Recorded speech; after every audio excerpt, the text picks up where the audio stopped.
The Indie Council is now in session. Welcome. This is your place for the leading voices across the industry to gather, talk news, indies, and everything else indie. I am your temporary master of ceremonies, bald boy Balatro, Mike Towndrow, and tonight, the dark pedestal takes over this kangaroo court because I am joined by renowned internet celebrity Janet Garcia. Hell Hi, Janet. yeah. We got about 1.5 voices from the indie space, considering the fact that yours Yep. is halfway out the Nope. door. This is the whole indie space. Just me and you. Yep. That's all that's left. That's all We it's said left. times would get tough, and here we are. Here we are. When was the last episode we had all of us together?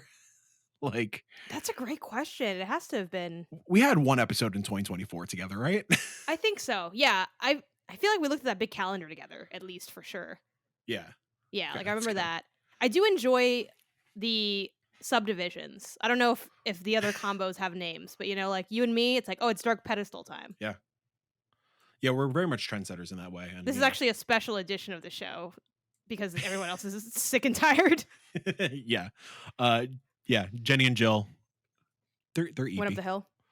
Yep, they went up the hill to go to bed for this week. Speaking of being exhausted and at our limits, question to pop things off. When was the first time something happened in your life and you're like, damn, I'm old and I understand why humans used to not live past 30? Because I had one of those moments today, but I'm I curious if think you have something in mind that like you're like, fuck, I'm old. I think I had I think two things come to mind. One was maybe like a year ago or something. Out of nowhere my back just really hurt. And I Ooh, wouldn't say yeah. I don't think I threw it out like genuinely. Like that's not me trying to be like ugh. But it wasn't just that severe of a pain. Like I could move it and everything, but like it was just really really sore and I had to just like turn to the only place I know where to go, which is like kind of last resort territory. Texting my dad, being like, "Hey dad, we don't really have a lot in common, I'm not gonna lie. So I'm not hitting you up for a lot of things, but like for stuff like that, my dad's really knowledgeable on, and he was Yeah. like, "Yeah, I've had that from just like working, even though like, bro, I'm just sitting here, but like I don't know." And he's like, "Oh, get some heat pads and this, that, and the third."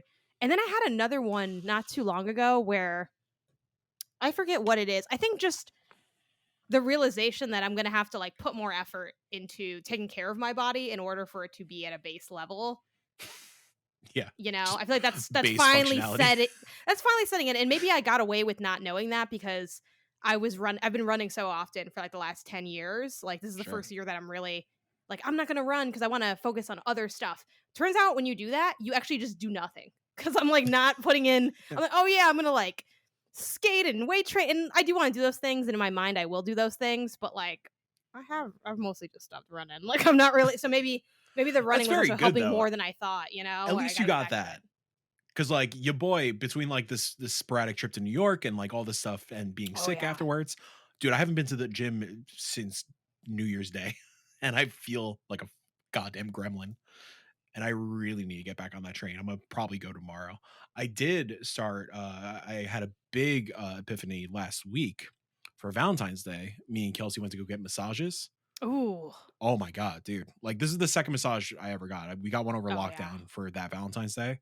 But man, like I've just been in knots lately, and I have chronic back issues back from my like audio engineering days and band days and like roadieing and stuff. Um, oh my god, like I feel like it's starting to like kick back in a little bit, but the massage chiropractor combination, life changing. There Oh, the yeah. now massage place in Raleigh, North Carolina. You're about to get my membership because I'm about to do it Yeah. monthly.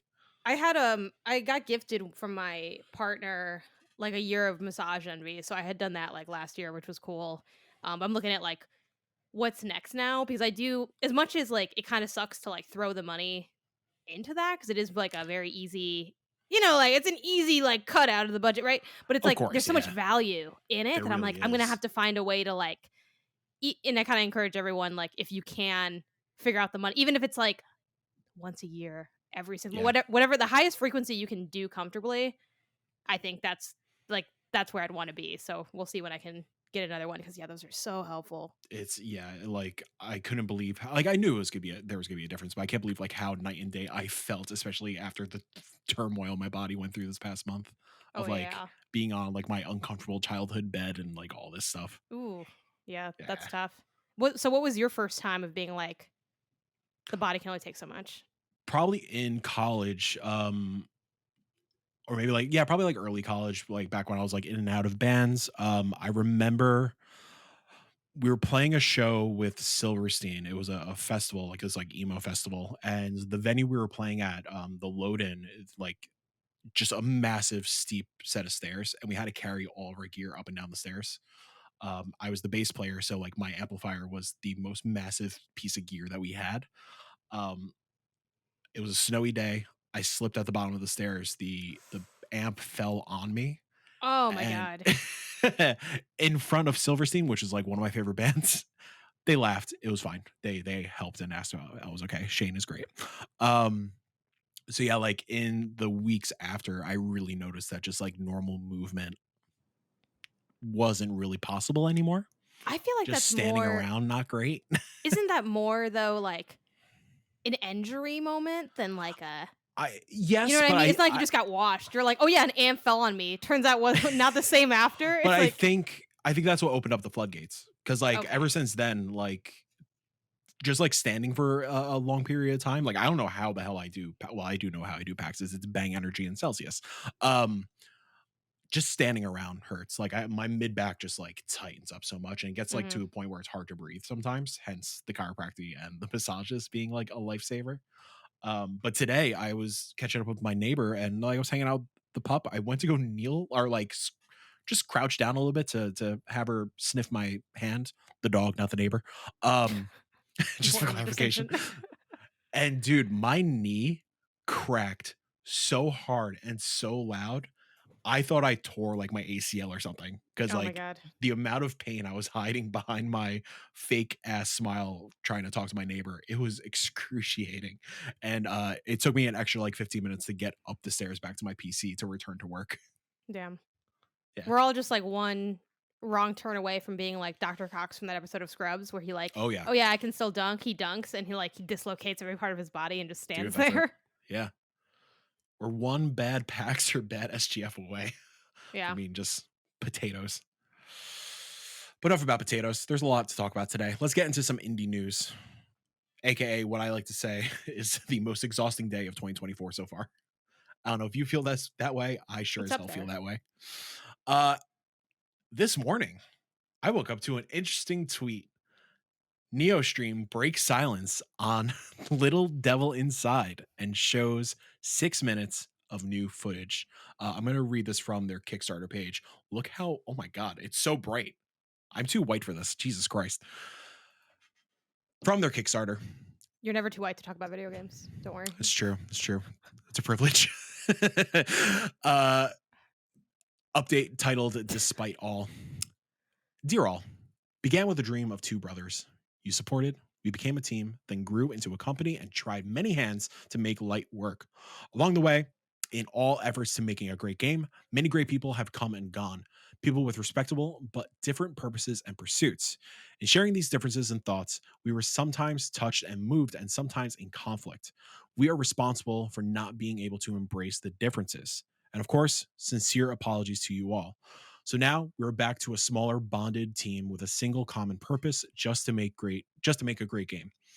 And all of our core founding and starting members are still here with the duty and conscience to fulfill what we set out to do. We know this doesn't and shouldn't justify for all the delays and lack of news, but we're still here, have been, and always will be. Equipped with one tide turning fact, having gone the long way around, we are stronger, much stronger. We have genuinely started discussions regarding publishing, and once this clears out, hopefully we'll be able to answer what everybody wants to know. And then they're referring to the video they dropped. Here, we've strung together a series of gameplay clips representative of what we've been working on in the Unreal 5 engine. Thank you for everything. Thank you for all for everything. We have not forgotten, never will. Janet, it happened, kind of. Yeah, I mean, I guess here's the thing though, because a lot of words here, but what it's we've grown and then we've like scaled back to like kind of. I guess the read I get on this is, hey, we like grew a bit, stuff got kind of wild with the creative differences. We're now scaled back. so that now we won't have creative, which obviously there's always creative differences, but I the Yeah. read I get on this is like a lot of those things that are maybe slowing us down are no longer a factor, but also you have less people. So it's like I'm not really I don't know. The negative read on this is like, "Hey, we want to give you an update." So our update is that like we've had to make this shift. What does that shift mean? My struggle with this, or not struggle, but like the question I'm left asking at the end of this little post is, what does this mean for like the trajectory of this game? Will things speed up? Will they slow down? Where even is like I kind of am left.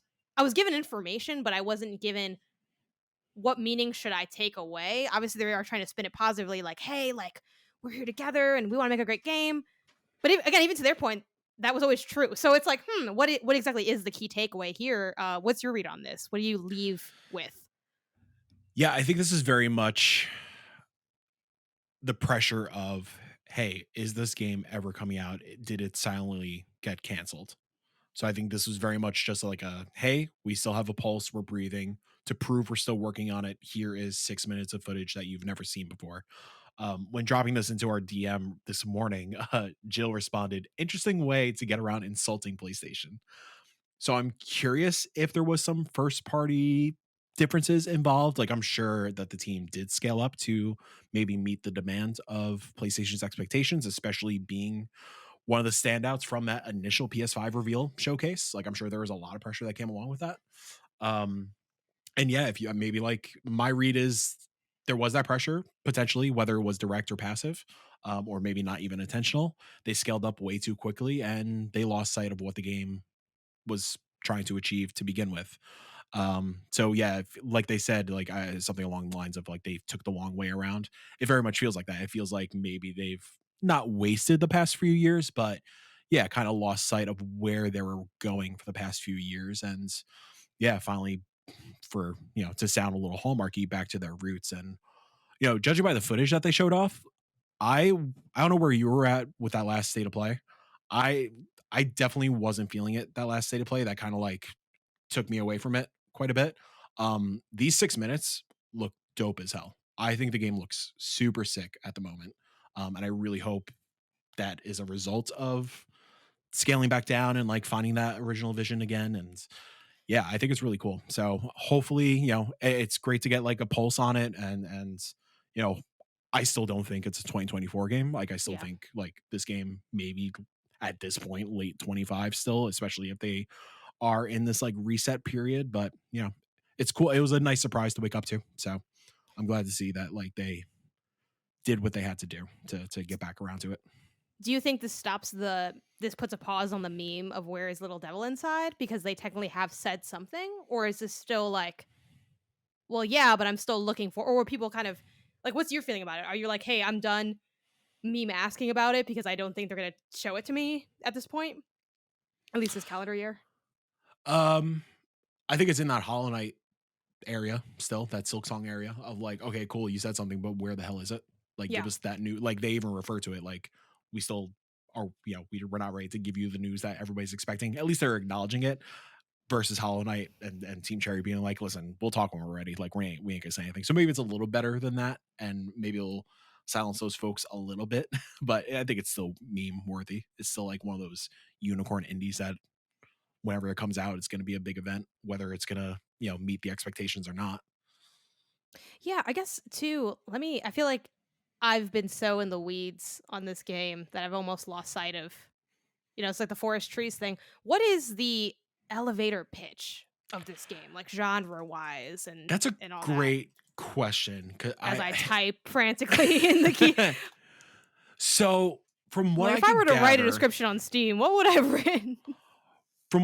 from especially the footage shown today, it seems like an indie take on a Monster Hunter. It seems like your little guy is Oh, okay. going out on quests to slay these monsters and whatnot, like get these bounties going. Maybe think, yeah, like Monster Hunter or like The Witcher or something like that, except very artsy and or very art house and super indie.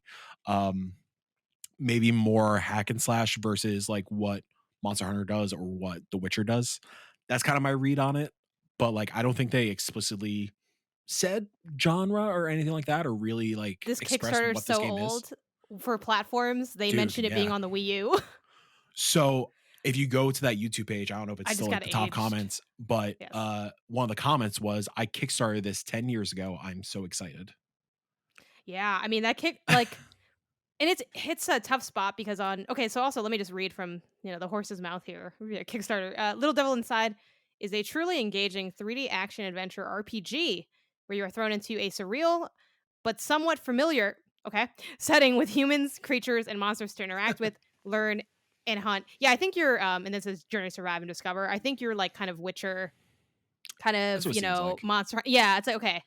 That that's basically what I had it's just been so long, and I think the thing too, you mentioned like, oh, how the 6 minutes of gameplay looks. I do think it looks good in that I think the art style is very well defined and really playful. It kinda has this kind of doll-like look to it. Like diorama-ish. Yeah, but almost like claymation-y. Like, there's Yeah, something very yeah. whimsical about it and charming, but at the same time, like I glance at this gameplay and they're showing a lot more stuff than they've shown before. We got like the shield and you have like a sword, there's a gun at one point, there's like a big monster. And I'm kind of getting a lot of shades of mini games. And I think one thing that I don't know if we're gonna get this information because I don't know what their marketing rollout looks like, but I would love to, and I feel like too, we don't get long like the marketing of indie games is weird in the sense that it's not quite as like marquee crystal clear as like triple A might be. And that's not to say that indie doesn't market because obviously like there are people, developers there, hustling their game every which way, 6 ways to Sunday on the internet. But it kind of depends on like there's many approaches to like the indie marketing and you don't necessarily have as clear of a cut of like boom, here are the beats, here's whatever. I think in part because many times they're marketing like earlier in the development than you see on like, triple A scale. But I bring all this up because it's like I get like, little nightmares kind of aspects, like other like I like all of what I'm seeing, but at the same time, I feel like I'm handed so many things visually in this 6 minutes that I'm like, well, I'm holding a lot of stuff and like it's good stuff, but like, what is this again? And they're like, it's a vibe. So I kind of do wish that we had more firmness in what this is. But yeah, I mean, the tail end of this has been so long. But that's kind of Kickstarter in general. I feel like if you kickstart a game, we can say it's, you know, good, not good for the consumer or whatever. But like in my mind, if that game comes out, that's a dub because those Yeah, you're because in it, it's not you're like guaranteed. married to it. Like I'm Yeah. scared of when games get kickstarted. And it's not every game, but especially like ones that aren't simply using it for funding when it's kind of more ground up Kickstarter. Yeah, like you're probably going to be in there for forever. Yeah. But cool to get an update. Surprising too. I don't know what I was expecting, but I really wouldn't have been shocked if they didn't say anything until the next maybe like trailer drop or something. Yeah, same. Like, I'm curious if something happened behind the scenes when it comes to, like, again, like, referring back to Jill's comment, I'm Yeah. curious if something happened behind the scenes with PlayStation and they want to just they were finally able to give some context into what was going on. Like, I'm very curious about the publishing side of things. Like, it seems like they are very much looking for a publisher at the moment, and I'm sure this 6 minutes of footage is a reel to pitch to publishers. So I'm very curious to see who ends up picking it up, if anybody picks it up. So, because I think at this point, I would be surprised to see it show back up at a PlayStation show Yeah. because I'm sure Man. PlayStation's like, "Hey, where the hell is this thing that we promised 4 years ago during our debut console thing?" Well, we live with it now. So We live with it. That's there it. we go. And yeah, going back to what you were saying, like wishing we had like more information about like what the actual game is. Would have been great to get that information during the state of play. They had their Yeah. opportunity. I think and that's kind of one of my I don't even know if I want to call it beefs cuz like at the end of the day the game is the game, right? Like Sure. there's many ways to sell a game and obviously the mainstream general audience. Well, state of plays are weird too in the sense that like in showcases in general because while at the end of the day publishers and platforms and developers want to appeal to like the mass market, which includes like much more casual gamers, but at the same time 100%. parts of those marketing beats are really only seen by hardcore gamers. So there is that kind of weird, like, there's one thing to have a commercial on TV about your game, and there's another thing to like show it off at like a state of play where it's like a lot of people buying that game don't even know that that's something they could look at. They're like, oh, Yeah. they should saw it. I don't know. Like I saw an ad for it on TikTok. Like that's kind of it. And that's fine. I'm not. You don't need to hyper consume the marketing of every medium that you enjoy. I'm not seeking movie content. I just watch movies casually. But for that reason, I feel like it's a lot of indies unfortunately don't really get like that deeper dive time. And I'm not saying there should be like a little devil inside state of play because that would be way too much. But it's a lot of like, here's a quick vibe and not a lot of like concrete information. And that's why like I so often am so complimentary of stuff like Day of the Devs' showcase in the Yeah. way that they managed to do still brief, but informative, quick hit, boom. And it's like cool. While a lot of this is, oh yeah, what was that? It looked cool. And then it's like, okay, you have to kind of look up article. Like it's a lot of neat answer. And maybe they want that, right? Maybe they want the mystery and then you're looking things up. But yeah, I mean, at this point, I have to play this when it comes out because for the Yeah, it's like you lore, have to. Yeah, for the lore. Yeah. because that'd be so like I have to play it because that'd be so embarrassing to be like, where is it? Where is it? Oh, sorry, I didn't get to like I don't know. But it looks cool. I'm excited to see It does. And what comes of I it. do want to make sure we're crystal clear. Like I don't blame the devs for the delays or anything like that. Like making a video game is hard, especially when you're an indie team. So like kudos to them for like finally saying something. And like I'm sure they've been just, especially from their Kickstarter folks, I'm sure they've been hearing it nonstop for the past 10 years Yeah, at this point. So like I don't envy their position, but like yeah, just super excited to learn more. I'm happy to hear they're back on track, and yeah, curious to see what the next step is. I'm sure the next thing we hear is publishing and the release date. I'm getting Oh, secondhand stress just thinking about it. dude, I know, right? Like look at the Kickstarter being like estimated delivery 2015, June 2016. It's like, oh, Woof. you know what? There's a lot of stuff I want to do and I haven't gotten to it yet either. But I, It's I true. too hold I too hold the faith. I will also just take a break from indie news because I didn't say it while we were recording. Heads up, listeners, your boy losing his voice. So apologies if you hear a decrease in tone for the next 45 minutes or so. We'll also go light our candle. I forgot about that. Yeah, That's why, the sacred bang candle. the sacred bang candle. There we go. How many of those do you have? Oh, it's the same one. It's the only one. Oh, It's okay. only about where it says calories. That's where the wax is right now. It's pretty good. Yeah. 0 calories in this candle. Do you think well, I guess it goes out because you blow it out, but I was like, maybe it's like that candle from Encanto, where it's like it has the magic of the podcasts that lives within the candle. It's the only reason the podcast happens every week. The magic Yeah. of the candle, the magic of the bang candle. Janet, if you didn't know, a Nintendo Direct happened today. Did you watch it? Did you wake up at 6 a.m. to watch it? No, you know what? This time I was like, nah, I'm not gonna wake up at 6 a.m. I'm Hell just yeah. gonna read the roundup articles that are online. Good on you. This was a partner showcase. It was rumored forever. Bunch of indie stuff was shown off. Obviously, all their AAA stuff was shown off as well, but this is just kind of your indie roundup. We got Ender Magnolia Bloom in the Mist coming in summer 2024. This is the sequel to Ender Lilies, which is Hollow Knight vibe kind of game. People like it, so stoked for those folks. And please stop me if any of these jump off the page for you. Sure. A Ranger, a role puzzling adventure coming summer 2024. Looks super cute. Isometric top down kind of vibe. It is a slider puzzle kind of adventure game.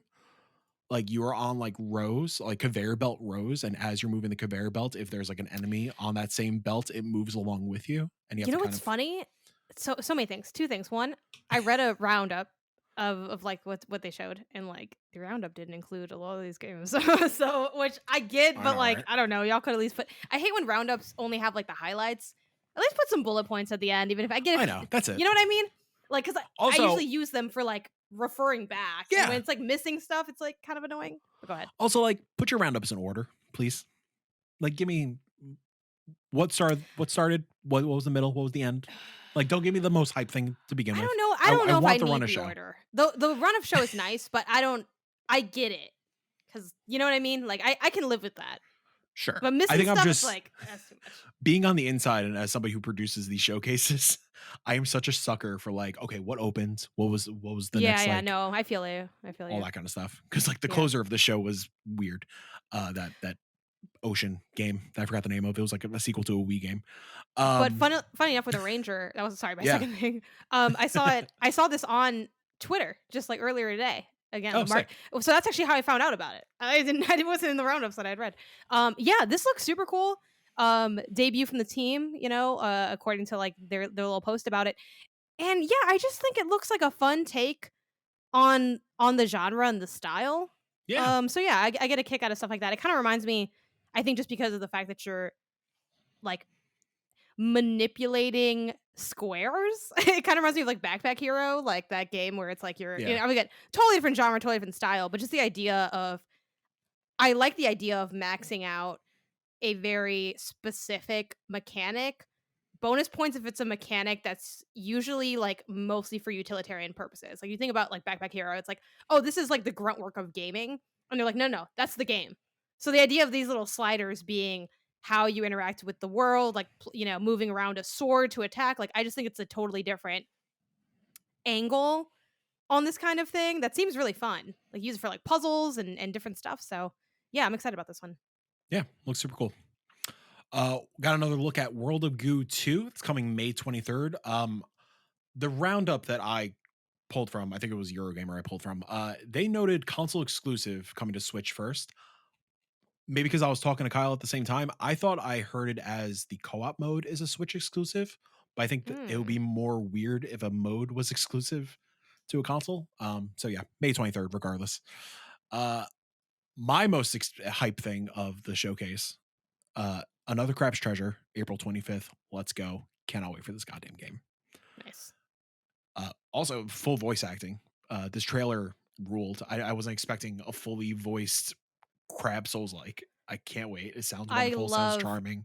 I love a fully voice acted thing, and I know it's usually a Uh, money thing for when it's not oh, of course. voice acted, so I'm not, like, mad that thing is but, like, I'm so joyed when a game is voice acted because like, I just don't wanna read all that, but I do wanna read along, so, like, the subtitles are on there, but I'm like, I don't wanna have Yeah.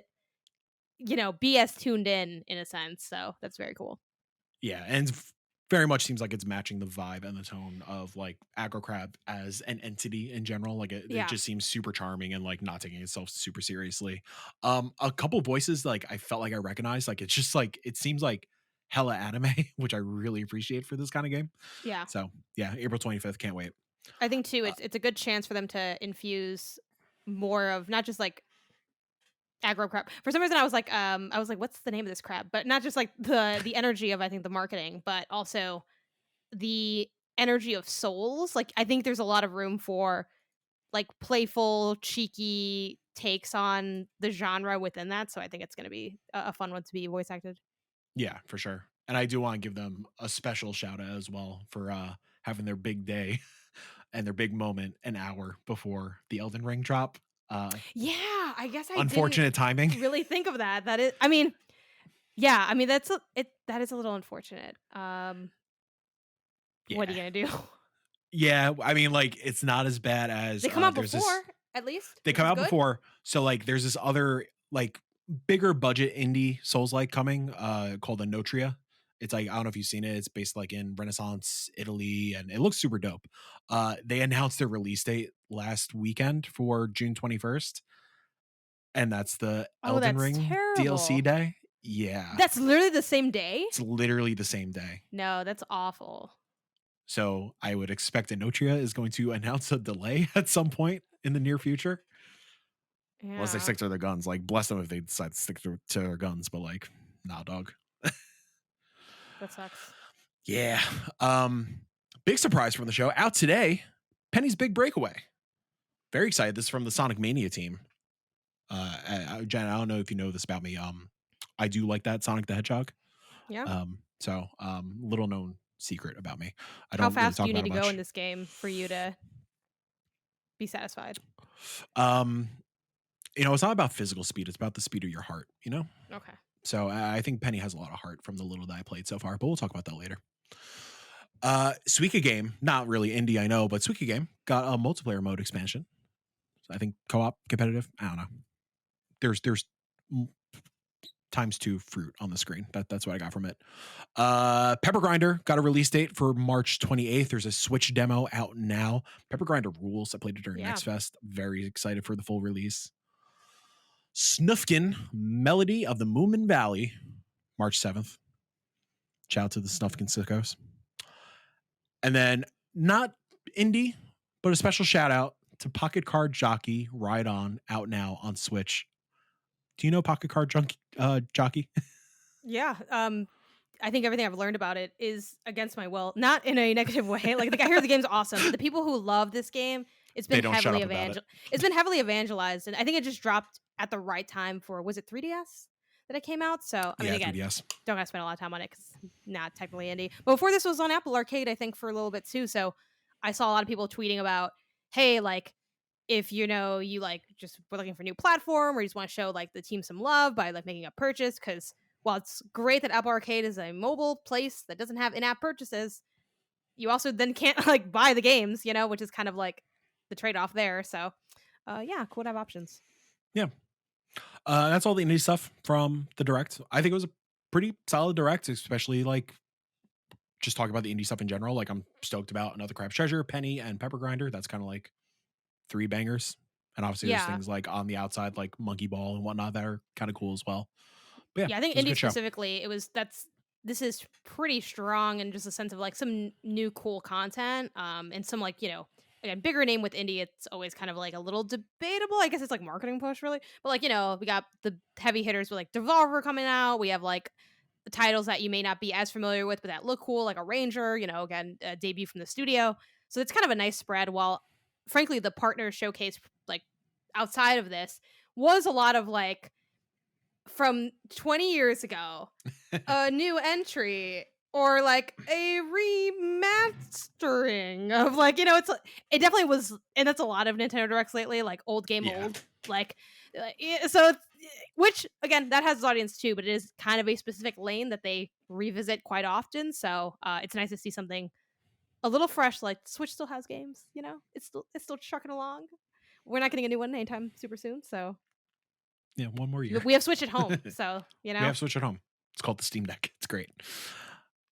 Yeah, what's the Mickey? The Oh, Epic what Mickey. rebrushing? Is that what they call It's it? like yeah, yeah. So that's, well, God, we can't. You know what? No one else is here to stop us. Let me look this up. Nobody can stop us. I'm just gonna Pop click off. and clack. Epic Mickey Oh God, I think it is like rebrushed, which does not even make sense. Like, No. I guess they kind of want to go with like a, oh, you like paint it over, like, but they didn't want to do like new coat of paint, so rebrushed. Rebrush. Yeah, you brush your hair and then you rebrush it. You Like rebrush you gotta it. brush it again. Yeah, that's every time if I've brushed my hair once and I go back, I say I need to rebrush my hair. Yeah, but when I was a child, as I was painting in art class in 3rd grade, I don't know if I ever said like, "Oh, I need to rebrush this." Yeah. This Like, you dog know what? I'm That trying could to use a paint. rebrush. Yeah, but you could use a fresh coat of paint. Yeah, But exactly. yeah, Fresh I coat would make I more sense, but fresh coat, literally just in general, anything. fresh coat. Also, who was like, I love Nintendo because they're like, what have you been asking for? What was that? I don't know. I'm hearing Disney Epic Mickey. Okay. Listen, I don't know. the game's dope from what I Is it? remember. Yeah, it's a very I only beloved played a like little 3D bit of platformer. I only played a little bit of Epic Mickey 2, and it didn't. I was like, oh, fun co-op time. It's gonna be cool. And like, it didn't hit for me. Yeah, But that was like also way after the fact, so it's like, different sensibilities. yeah, of Time has course. changed. So it's like, okay, but I feel like since the second game didn't hit, sometimes in these franchises, like the second doesn't hit, but the first like was like where it was at. So I'm like, is this where it was at? And people were kind of like, you know, who's to say what? I'm like, okay, I don't, I don't have super high expectations, but I might dip into this actually. Again, not an indie game, but I'd be lying if I didn't say my interest was not piqued. When I guess it's for me. Like, I'm like, who is this for? I look in the mirror and it's just me looking at myself, I guess. I don't know. Yeah. Always a good time Very to weird thing brush about it that up. trailer. Also, I don't know if you watched the trailer, but the trailer I did watch the starts. trailer. Yeah. So it starts with like a calendar next to Mickey, and it says March 25th, but the trailer ends with just a nebulous 2024. It's like, is March 25th not the release date? Why is March 25th in the trailer as like a calendar thing? Oh yeah, good point. I have it Very playing weird. now because I'm curious about it now. Yeah, But just also the strange trailer call. was like we're not gonna show you 1 second of gameplay, which is a little. They show him walking at some point, I Do think. they? Like, What is it? I It's don't Mickey know. Mouse. He has a paintbrush. He goes into Oh, the goopy world. I don't see though that that is the release date, but I see what you mean because there's a also like the calendar's like one of those tearaway ones, but it's on the Yeah. wall. It's like mounted to the wall. Honestly, let's just throw the whole show out. Deep dive on this trailer, screen by Frame by frame. frame. Really get into it. Oh, all right.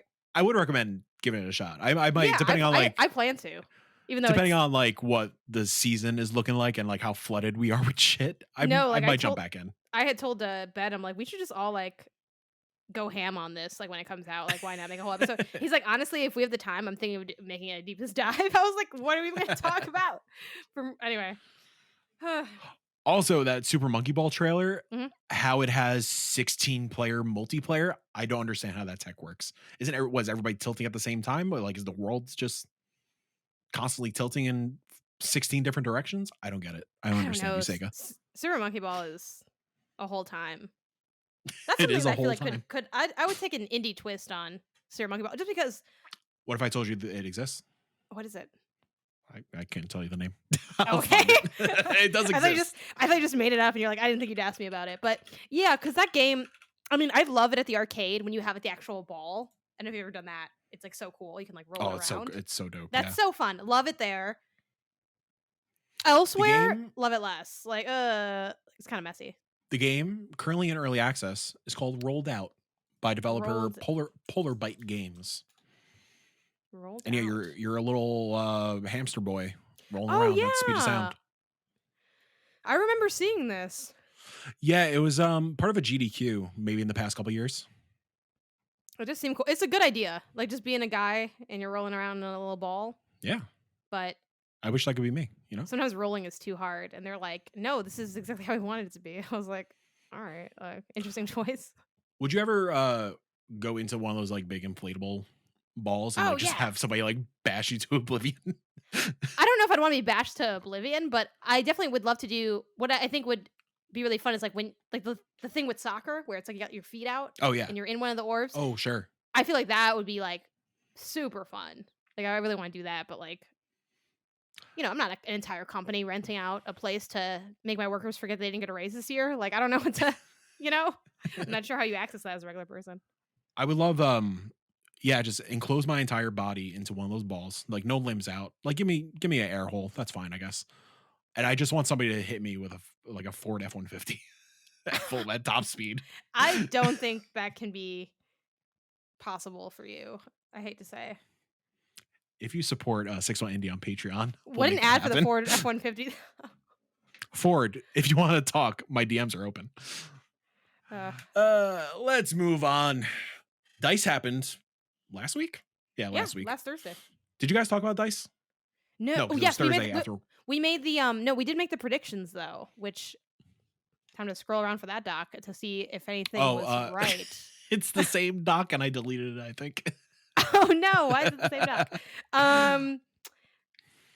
Okay, one thing I will tell you for sure, I don't think any of us guessed what the car for mobile game of the year Okay.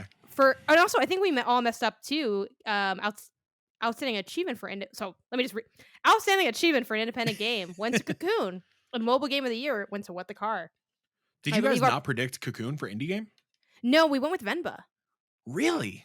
Yeah, which I can see, and we did discuss. I mean, we discussed a lot of the titles in our predictions, but we're kind of lightly recap them because they were games we've been talking about on the show for quite a while. Yeah. I felt like, I mean, I get it, right? Because Cocoon is so brilliantly designed. It's very, and I forget, I might have even said it on the episode, but it's very like, it feels like if you were teaching a class on game design, this would be like the case study that you look at, like, look at how smart this is, and everyone would be like, wow, and then you try to make your own shit. So it is that. So I get it there, but I don't know. I guess I just thought the heart and the cohesion of Venba would like give it its moment. But yeah, I mean, as far as design, the Cocoon design is very good. So Yeah, there you that's go. why. In my heart of hearts, I really thought Cocoon was going to take Game of the Year. If Baldur's Gate wasn't a thing, I think Cocoon would have took it. I And could I see was that because really what else was hoping there? Like it was like Spider-Man, right? it was a And stacked somebody category. else. Yeah. Because if Goose Game could win over Death Stranding and Control, Cocoon could have I pulled out think the that's win. I mean, I don't agree. I don't agree with that, but I do think seeing that it wasn't like it was surprising, but it wasn't like you know what I mean? That was a year where there was no clear game of the year winner, and I think when there is That that, was a there's that weird wiggle year. room. Yeah. Yeah, even though like for me it was Control, but it's like it's not like Same. everyone was like Control or Death Stranding. People were like, what do you pick?" And then everyone shows up with something random. It's like we should have organized Mhm. this better. Everyone brought something else to the potluck, and I guess that's good actually. That's what you want in the potluck. We're actually doing everything wrong every other year because everyone's like, "Here are the two games," and that's kind of it. So yeah, I want to this is a see. I time want of to see what obvious answer. I want to see what that year looked like for the other games. There wasn't a lot. Oh yeah, for dice specifically, yeah. That too. Uh, Control, Death Stranding, Disco Elysium, and Disco Outer Elysium. Wilds. Oh, I'm kinda surprised that, for Dice, Outer Wilds or Disco Elysium didn't take it. Yeah, I think that was. I think that was part of like the shock from everybody I think because there yeah, was also everyone was talking about Outer Wilds and Disco.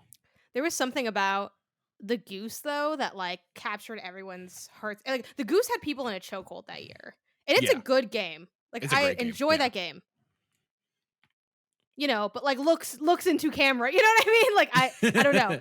It it just kinda hit, and everyone it was like it's like kinda what we talk about where there's, like, that not one indie, but there's often a few indies that rise to the top of everyone's consciousness. And Goose Game did that. It also was like a delightful little game where you got to be a mischievous little good. Like, a lot of things kind of worked all at once. So Yeah. it was very beloved. Yeah. I got side note. Speaking of gooses, geese.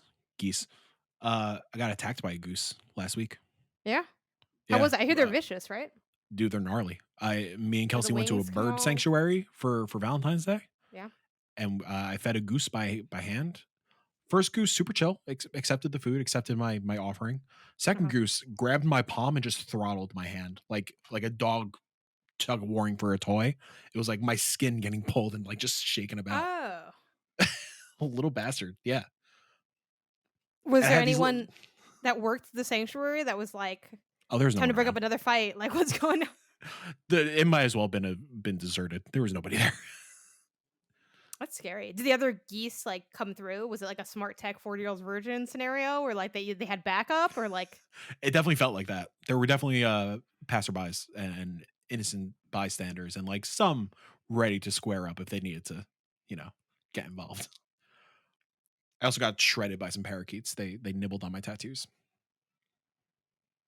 how did Kelsey have the time of the bird sanctuary? Was she She had a unscathed great or time. Okay, Yeah, she great. was That's good. unscathed. Yeah, That's all that really matters. that's all that matters. I got no segue. Speaking of Dyson Awards, shameless news story. Little plug. Plug 6-1 away. Indie and Vicarious PR announced partnership and the launch of the Indie Game Awards presented by 6-1 Indie, taking from a wonderful press release written by some bald bastard. The official partnership between 6-1 Indie and Vicarious PR aims to celebrate the creativity, innovation, and passion that fuel the indie gaming community. The Indie Game Awards will recognize outstanding achievements across various categories, offering a platform for indie developers to showcase their work to a global audience. Hey, it's me. That's why it's shameless. Hell This is yeah. some. Congratulations. Thanks.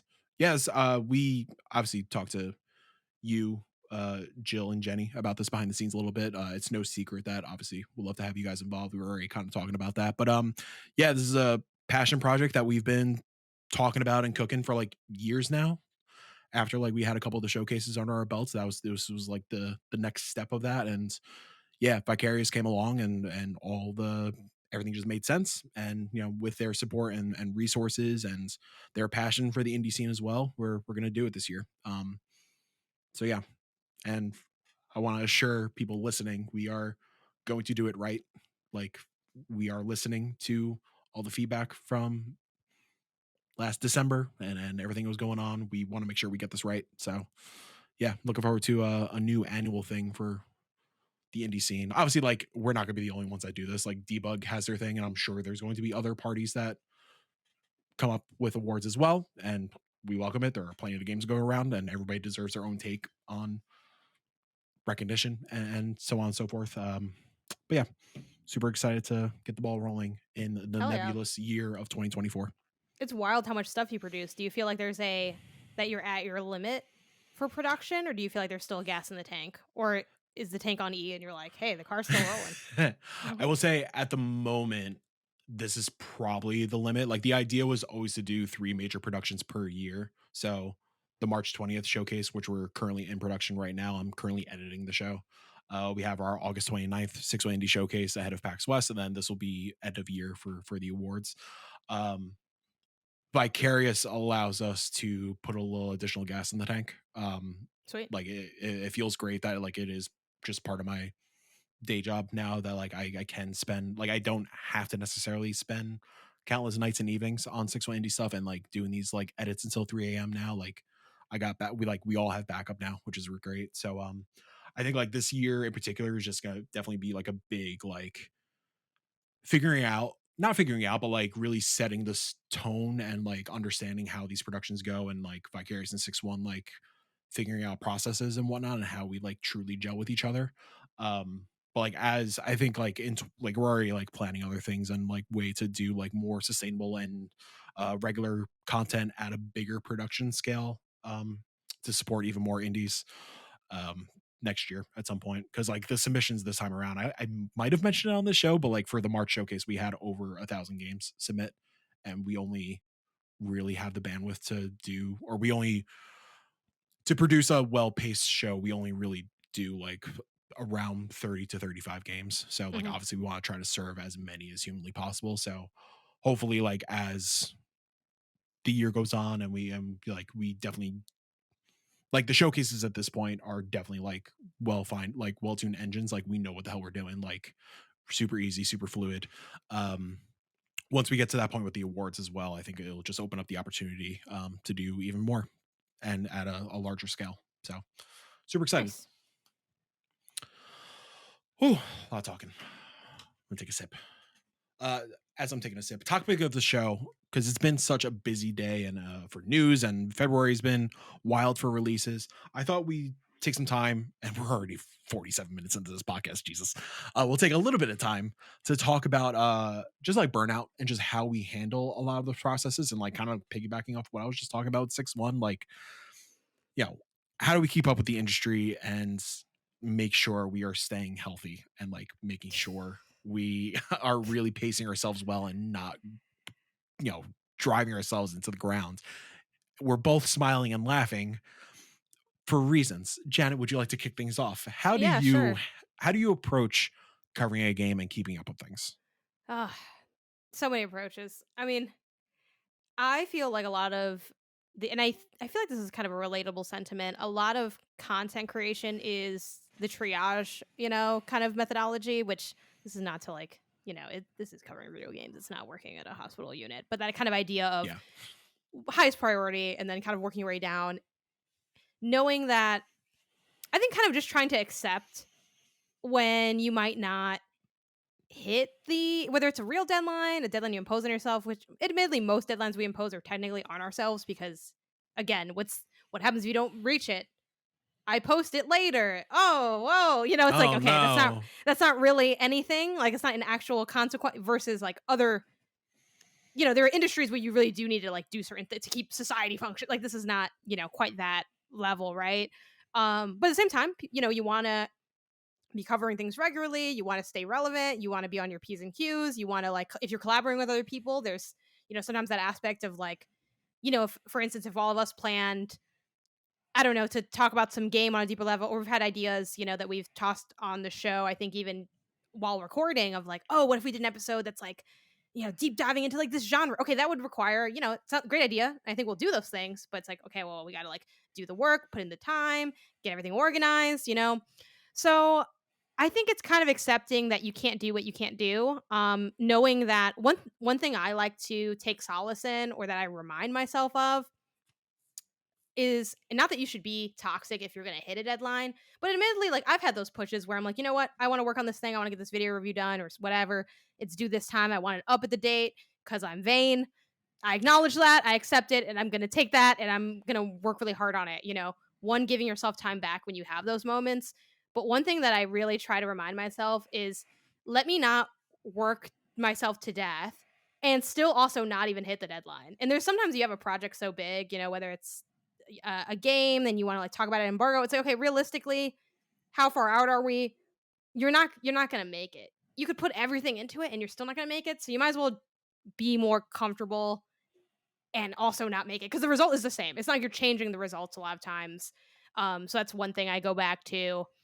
Well, let's see what else. I mean, I think for coverage, it's tough. I do feel like I am drowning in the stuff I want to do, right? Like I don't feel overwhelmed in my day to day, but I kind of look at what I want to get done and it's like, damn, we haven't gotten that done, or we're not moving the needle on these certain things. So um that's tough, but I'm trying to manage it with like one thing I started doing this year, I think I've talked about on the show before, and this is good for even if just keep up with games and you want to like play games and kind of keep track of things. Like I have on Notion, I made a database. And the database, you can have like different views of the database. So you can like have a Yeah. calendar view or like a table view. And I have one for games. So I have like the game name. I have tags related to the game, a note section for the game. Whether also I know this sounds like hell, but like I promise this was better than what I was doing before, which was like kind of just being like, I put in a code request. Oh, the code's here. Damn, a lot of codes are here. What? And I'm still not like, I'm not, my output is not ridiculously higher with this method. I just feel like I have more control and an understanding of what's going on this way.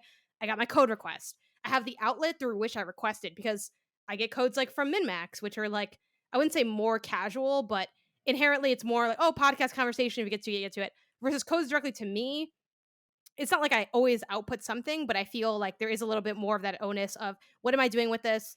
If the PR hits me back, can I have a report for them at some point on like, hey, here's where it's at or whatever. So I have myself, you know, if I got it for free, if the game's free, if I bought the game, whatever, the release date of the game. And those are most of the things. And then I like also go back and I write like if I covered it. So like which also might I just realized we can finally talk about the Cub today.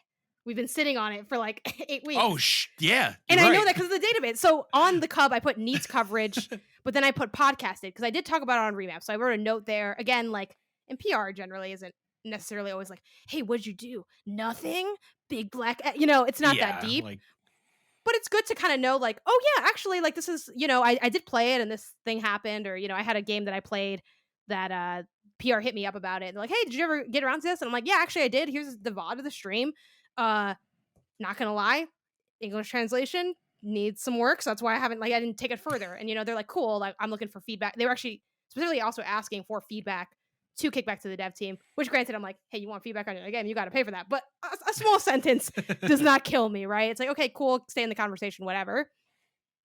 So part of what this kind of has helped me with is at least kind of look at what all is going on and how much maybe can I put in? So for code requests, I have like not started, done, NA, which either means like I didn't request it and got it, or I don't know, whatever happened. Like in one case I purchased it, in one case the game was free. Um, so that kind of helps me see how many things are in kind of the queue almost. And like, okay, we have all these code requests that are put in.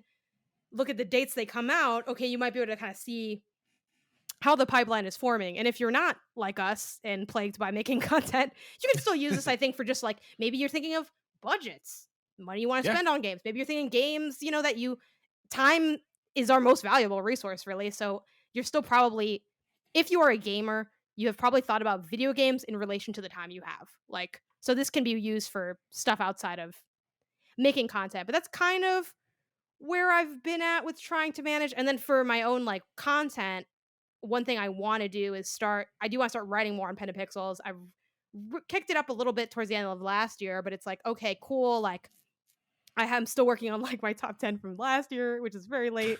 I have like a light goal. I have a goal of putting 2 posts up a month. Haven't hit that so far, but it's like, okay, like there's still, it's so tough, man. I guess the last thing, because this has been quite a chunk of time, but also trying to give your voice a rest too, and we're only 2 people. No, I appreciate One it. thing that I've really liked that I've done, is sort of also embrace the reality of having my own schedule and kind of being okay with like not having a more traditional schedule. Because for a long time, I'm like, work life balance means that in an ideal world, I'm working 9 to 5, and then I'm not working when I'm not working, and I'm not working on the weekends. And while if you want that to be a goal, I think that's fine. But I kind of realized that just it's not practical for what the job is because the games take so many hours, frankly. It's not practical for like how I want to spend my day. Like I do a lot of frankly, I do a lot of chores during the day. I'll do my laundry, I'll do other stuff, I do groceries during the day. I mean, sometimes I wake up really early to do that, but like I don't wanna be beholden to a timeline too severely, and one thing for that, for me, has been now on Saturdays, and my partner also has projects he's working on, we'll, like, go to the library and do some work for, like, a chunk of hours, and it's honestly, like, the best it's, like, some of my best work has come out of that in terms of feeling like I'm in control of my to-do list, my schedule, because it's completely uninterrupted while, like, no offense to the week, but it's like, today I had, like, 3 podcasts I recorded. Not gonna play any games, not gonna do anything for the house, not gonna write anything, like, not gonna and this I'm still getting stuff done, and I like doing it. It's not like I don't wanna do the podcast, but, like, you only have so much time in a week if you're also creating content in that week because who wants to, like, record podcasts on, like, a Saturday when you wanna be with your Yeah. we want that flexibility to each other, so that's kind of the ways that I've been kind of managing it, and I feel like it's been mostly fine, but I do wish that I had a little more output, but it's thinking about, like, what does that output look like?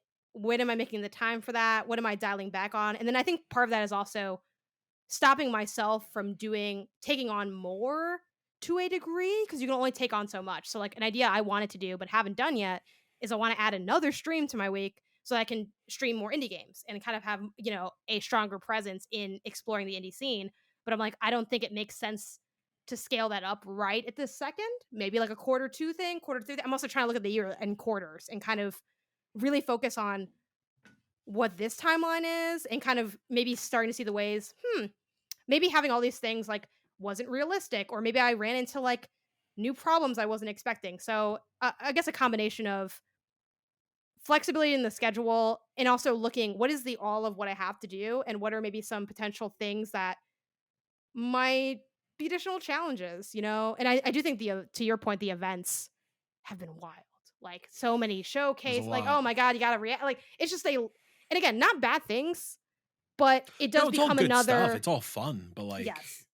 But it's like now we gotta like do a pickup on the Xbox. Like it's like a lot of it's it's stuff in your calendar that wasn't there last week. Like I have my calendar pre-mapped out. So when new stuff comes in, it's not like it's bad, but it's like, okay, well, that's time that I lose for other things that I maybe want to get done that are like off content, like baking the content basically yeah. versus the fast food that is, immediate content because it's like, okay, there's not edits, there's not like a longer tail of the content, that kind of thing. Again, not like it's lower quality, but it's just kind of quicker for us to jump on this call and talk about the vibes than it is for us to like than for you to probably, organize that show that you're working on or for me to write a review. Like those are one's not better than the other, but they one requires heavier lifting, more planning. I love doing this because I can just show up and it's great. That I can Oh, make it's wonderful. something and Yeah. that's beautiful. Versus the other things I have to make. I'm out there fucking with my hand in the kiln and I'm like, it burned me, Anyway, what's your method? Because I feel like you're one of the busiest people I know in terms of what you got going on. You're always kind of tuning in from the shadows, like, "What's going on over there?" Yeah, it's rough. Like, I will say, and it's not healthy, but I do love the grind. Like, whether it is the showcase cycle and that how hectic that is, whether it is covering something like a PAX, when I was purely on the media side, like especially during lockdown when we were covering the summer game fest season that was like Yeah, June to August every day, and like writing articles and reviews and whatnot. I love consistently staying busy. I don't know what that says about me. I always just need my mind to be preoccupied some way, and I always, again, not a good thing. If I'm not doing something, I feel like I am not doing enough or I am failing at something. Not healthy, and it ain't correct. That's just how my mind works. Like I feel guilty when I take a Saturday just to be a couch potato. Or mhm, like these past few days when I was just like super sick. Um I it was very tough to not crawl out of bed and start editing the showcase, and I knew like I should not be doing that. And that's just kind of like the nature of like how I started doing this kind of stuff and just being used to or I guess just setting standards for myself because like similar to you like when we first started with 6-1 like I told myself, it's like, okay, between myself and the team, I want to get at least 3 pieces of coverage out per, or like 4 pieces of coverage out per month. Um, when I was unemployed from the 9 to 5, super easy. I was like knocking out pieces left and right. It was great. But now, like, the focus definitely shifted more on the showcase side of things. So, like, that takes away from the editorial side. So, like, I feel this like non-existent sense of pressure that editorial has been like standing still for a bit, which Mhm. like obviously nobody gives a shit about except for me. That's just like a me thing. Yeah. So I think a big part of it is just accepting that you are not going to be able to get to everything and you are never going to be able to satisfy your your goals, I guess, for a lack of a better term, because like those goals and like what you want to achieve, like you were saying, like we want to do everything. Like we want to make sure we cover every single game. We want to write every single review. We want to talk about every single game on a podcast. We want to stream for 4 hours every week. Like it's just not possible, especially on the 6-1 side of things, doing these showcases that like I'm very excited because like part of the showcase is if you're unfamiliar, we do a giant post show where like the first half, me and Kyle talk about like the actual production side of things, and then the second half we kind of do a deep dive into all of the games. I am so excited to talk about the behind the scenes stuff for this cycle because it has been everything is okay, everything is great, but it has been super trying. There's been so many wrenches that have been tossed our way, and it is taxing. Like I'm talking like just to tease it a little bit, like 3 days before filming, Kyle loses his voice from being sick, and we have to delay shooting. But delaying shooting means we lose our venue. So like things like that, and it's just like being on your toes constantly, and not to mention my normal 9 to 5, like my real priority, like what pays the bills, doing PR and like making sure that like I'm on top of my game for all of my clients to make sure Yeah. that they are covered, that they feel like they are getting my full attention and without them feeling like my attention is actually split like sometimes upwards of 7 ways depending on the season and depending on the demands, especially February, June, and October around next fest season. Like next fest for February killed me this time around. um so yeah, it's really tough to balance it. I have been trying my best to be a little more strict with myself, um trying to take Saturdays and Sundays to really stay off the computer, like try to not play games for work. Um, like recently I jumped back into Cyberpunk just to kind of like relax and finally experience that game a little bit, like just making sure I'm playing something that doesn't necessarily tie into what we do for work slash Yeah. creative stuff.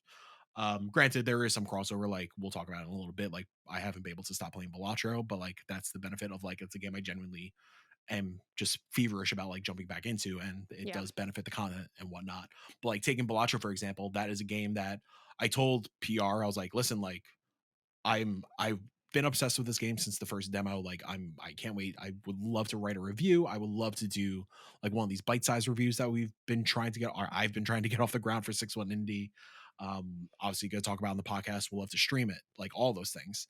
But I don't have the bandwidth to do that or the energy, unfortunately. Like I've been so hungry since leaving, or not leaving, but since transitioning more on the PR side of things versus, stepping away from writing reviews, Yeah. to go back to writing a review. I would love to get back into creative, for lack of a better term, creative writing. Because like I do love the writing that I do for my clients. Like it's definitely fulfilling, especially like when you are able to capture what the developers are trying to put on paper for their audience, like, and especially when media does and influencers do tend to cover it, it's super fulfilling, love it. But it is very different than writing a Yeah. review and like putting your words and your impressions on paper. There is a reason that like my Shredder's Revenge review is like, I think it was my longest thing of like 4,000 words that I was staying up until like 2 a.m. before embargo to make sure that hit. My Seafood review, I stayed up till 5 a.m. to make sure I hit that 10 a.m. embargo. Um, but yeah, it's really just like accepting that like it's okay to not do everything. Um, it's a hard pill to swallow sometimes because yeah, like when it does come to a big game like Pacific Drive, for example, um, like I got the Jenny sent over that key while I was dying in bed, and I felt so guilty that like I just didn't have the energy to play it and like prep something for the embargo lift. But like Yeah. you got to just get out of your own head and just really understand like you need time for yourself, that the reason we're in video games is because we love video games and we grew up with video games, so we still need to find the time to enjoy video games, because if you lose that passion, if you lose that joy, what the hell is the point? So thankfully I'm still in the place where like I do generally still I love the games that, yeah, well, I should say I love all the games that we do for work, but I love the games that we tend to cover. And I love like my clients' games. I love still just exploring and finding something new, and just still feeling that sense of awe and discovery when coming across a random Steam game, you know? So like Yeah. I'm grateful that I'm not not burnt out to the point where that joy is lost on me, because that's really what is the driving force behind the grind that I am so hungry for.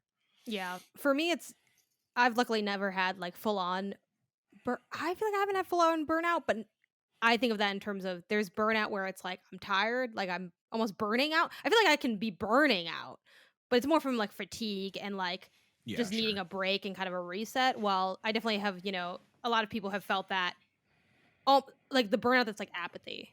It's like I'm kind of just numb to it all. Like, fortunately, I have not experienced that. And, I like to think that if it got that deep, I could always pivot to do something else because this isn't exactly the cash cow of stability that y'all might think Yeah. it. So sure, but yeah, it's about like what I'm always telling people, especially in an industry like this where you're kind of always I think a lot of us still feel pretty scrappy, even how successful many of us may Yeah. be, because, like, think of whether it's you or like anyone listening.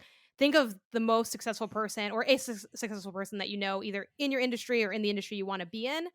I promise you, they're like have the same thing. There's like Oh, stuff they're not getting 100%. to, stuff they want to do, ways they feel like they're. You may think, oh, they have a lot of this. They're like, yeah, but we're not pulling the revenue. We're getting the deals. Like, like there's everyone has Well, their dude, stuff like on that's that note, eating at them a little not to bit. interrupt, but Yeah, no, go for it. like I don't know if you've ever experienced this, but like when we're walking around a PAX or SGF or whatever, like when our peers walk up to us and say those notions to us, like, "Oh my god, how do you do it? The Yes. content you do is No, all incredible. the Like, time people are like, "Wow, you I do so can't much." I'm not doing like," anything. and also like, "I can't wait to get to like your level." It's like, yo, I'm just like you said, like a scrappy DIY dude, just like trying to grind myself away. Like I'm not doing anything special, and like I'm so totally humbled and flattered that like people do come up to us, and like sometimes it's complete strangers, which is bonkers. Like I'm so humbled by it, but like it's not anything special. So yeah, I just to reinforce what you were just saying, that doesn't end at a certain Yeah. peg of the ladder. Basically, there's no satisfaction, so you have to just deal with that. But I think one thing I want to touch on that I think is cool that you brought up is like the playing for fun versus playing for work. I feel like a lot of people hear that and I feel like it's often misinterpreted as, oh, well, I'm playing Balatro because I want to be able to talk about it on indie console. So like that's my work game. And then like then there's my other game, and like that's what I really want. It's not necessarily that divide. Yeah, It's no. more of the idea of it's on your to-do list versus it just is, and like the freedom that comes from something that's generally irrelevant. And obviously, like with your cyberpunk like example, that's something that could easily like technically become content. Like, if you end up talking about it somewhere, it's like, oh well, now it's not necessarily, to me at least, about needing to have the purity of I'm playing this game in secret. No one knows. I've never told anyone. It doesn't have to be that deep for Yeah. me, but for me, it's just about getting to play something that's just kind of irrelevant to the current conversation and sort of on my own terms, and that also requires a little bit of, I think, what's the word? What's the word? Restraints, I guess. Um, Sure. because I'll have, because I still will tweet about, like, I just love tweeting. Like, I love talking, and that's one reason I do this job. Like, right, like I love communicating, sharing things, connect. Like, I like that, and that's why I do what I do. So I'll like, drop tweets really easily while like making a TikTok. While I love the platform, that's a lot harder for me to do. It's not natural for me the way like writing a thought out is. Sure, yeah. Um, so, maybe I'll post like, "Oh, I'm playing this game," or whatever, I'll post about it, and people will be like And not that I'm the biggest streamer ever, but they'd be like, "Oh man, I wish you were streaming this." And I'm like, "Yeah, that's true." And I could, and people would watch it, and people would like it, and it'd be fun, and I'd make a little bit of money off that.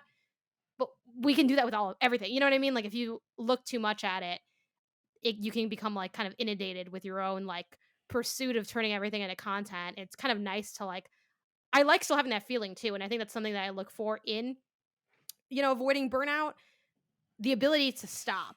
That's the I mean, it's not the dividing line between like addiction because there's other complexities that go into that, and obviously that has like disease elements. So I don't mean to make such a harsh comparison, Sure, but yeah. there's the idea of having are you in control, or are you sometimes we like lose control to ourselves. You know what I mean? Like you've let yourself go out of control and you're like running wild with deadlines or whatever it is. It's like you have to be able to like let that pass. How does that feel? Be you talked about that feeling of like, I gotta do something, I gotta do something. And my brother has that too, who also fan of the show. I know you're listening to this, Edwin. What's up? I Um, had one. the ability to stop and, like, deal with, like, kinda almost, like, unpack that a little bit, like, yeah, how would that feel? How does that feel? Why does it feel and obviously parts of this can be, expedited and amplified with things like therapy and other things, but, I mean, even there's an what we were kind ability of to do that. BSing about earlier, like the massage thing, Yeah. like it's like it's great that we're actually tying it into like an actual content confirmation conversation now. Like there was a moment during this last massage last week where like she was working on like my legs and like ankles a little bit. And there was a certain point near that, I swear to God, this is relevant. There's a certain point near that ankle bone that like pops out a little bit that is gnarly if you bash it, where it hurt so badly with her just like passing by it. And like Kelsey brought up a great point. I was like, oh, I guess that's like where like one of your major pressure points and tension points are. And Mm, like I felt that the entire like hour that it was happening. Like I have so much pent up tension from a lot of this stuff, yeah. especially in like a showcase cycle that is sandwiched in between like a or with a next fest sandwiched like right in the middle of it. So yeah, I think like things like therapy or like getting massage or even like going outside for a half Yeah. hour during the day, like making sure you don't get I have that lost problem. in I the stay shuttle. inside a lot. Dude, yo, like legit Again, Edwin, I know you're today, listening. I don't go outside. today, when I took like a lunch break, I went outside. Today was the first day I stepped outside since it is currently Wednesday, the 21st, since last Tuesday. Like I'm Yeah. not referring to yesterday. I mean, last Tuesday was the last time I actually stepped outside. And like that is also a major issue I have as well. Yeah, I'm and sorry, that's really Kelsey, if you're common. listening. That's really common common for our industry, I think. It's funny. I did a poll about this on my Twitter, and my brother a few days later did the same poll on his Twitter because we have different like followers, like way different followings, and his data was a lot less unhinged than like my. I mean, the gap wasn't Yeah. ridiculous, but it was like okay, clearly your people can stay locked up for a while, and like my people don't have it that extreme. And it's like, yeah, I think it's just a very sedentary job and sedentary hobby in a lot of ways. I think too, kind of the experimenting of like kind of trying the opposite, right? And that's sort of the, oh, well, what if you stopped? Like, what happens if you miss that deadline? How does that feel? How would you deal with it? Like, what's it like? Is it actually the worst thing in the world? Or is it actually not as bad as you thought it would be? And you're like, oh, kind of maybe just being dramatic. But I even had that with like this year, me and Isaiah are trying my boyfriend are trying to work on, having more dates, doing more things together, like being more actively together. Like we're obviously around each other all the time and we both game. So it's like and we're both low key, so it's like a chill vibe. It's not like a beef thing or anything, but it's like, we should probably like, do some more stuff. It's like, yeah, like that seems cool. Um, and it's funny because we added like specifically for February, like at the lead up to Valentine's Day, we had like I had this idea to do like an advent calendar where it's like, oh, we're opening different things or whatever, and like it's like a gift or an activity. And all his were like dates. It's like, oh, okay, I planned this, I like, provided all the stuff for it, like we're just gonna do this. And we've done a bunch of those. And by a bunch of like, I don't know, several in the last like week or two, where well normally it's like, oh, we might not go out like at all during that time to like do anything actual. And I'm like, wow, like, we did all this stuff. Kind of takes like a good chunk of time, a trivia night here and at home pottery night here. Guess what? World's still fine. Work's still getting done. Yeah. I'm still not producing as much as I want to, but I never it's not like I'm not doing less actually. So I Yeah, think totally. sometimes time is just such a hard concept to really understand and I will never understand it, but it's like you like for some things, you may be able to add some things that are good for you that aren't your work that will not actually hurt your work. I think sometimes I get caught up in the, oh, well, I gotta do this because like I need to get this done. And if I do something else, that's time I'm not doing that. That is technically true. And I think I even said that earlier today. But it's not like so true. It's shifting all your like things expand, things kind of collapse with the space that you give it. And it's just about figuring out like what those pockets are. But yeah. Yeah, we're also Kelsey and I have been trying to do the same, like making sure we carve out time to actually like again, we're together all the not all the time, but like we're together a majority of evenings Oh and yeah. whatnot. And we're just like chilling on the couch watching wrestling or whatever.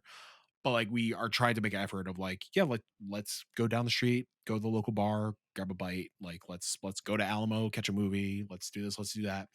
Um but like with work in general, especially right now, like with the urgent trip I had to take back up to New York, and like some of these other factors that affected the showcase cycle, um, like being away from this desk, like I lost a month of that could have been spent doing the developer interviews for the showcase.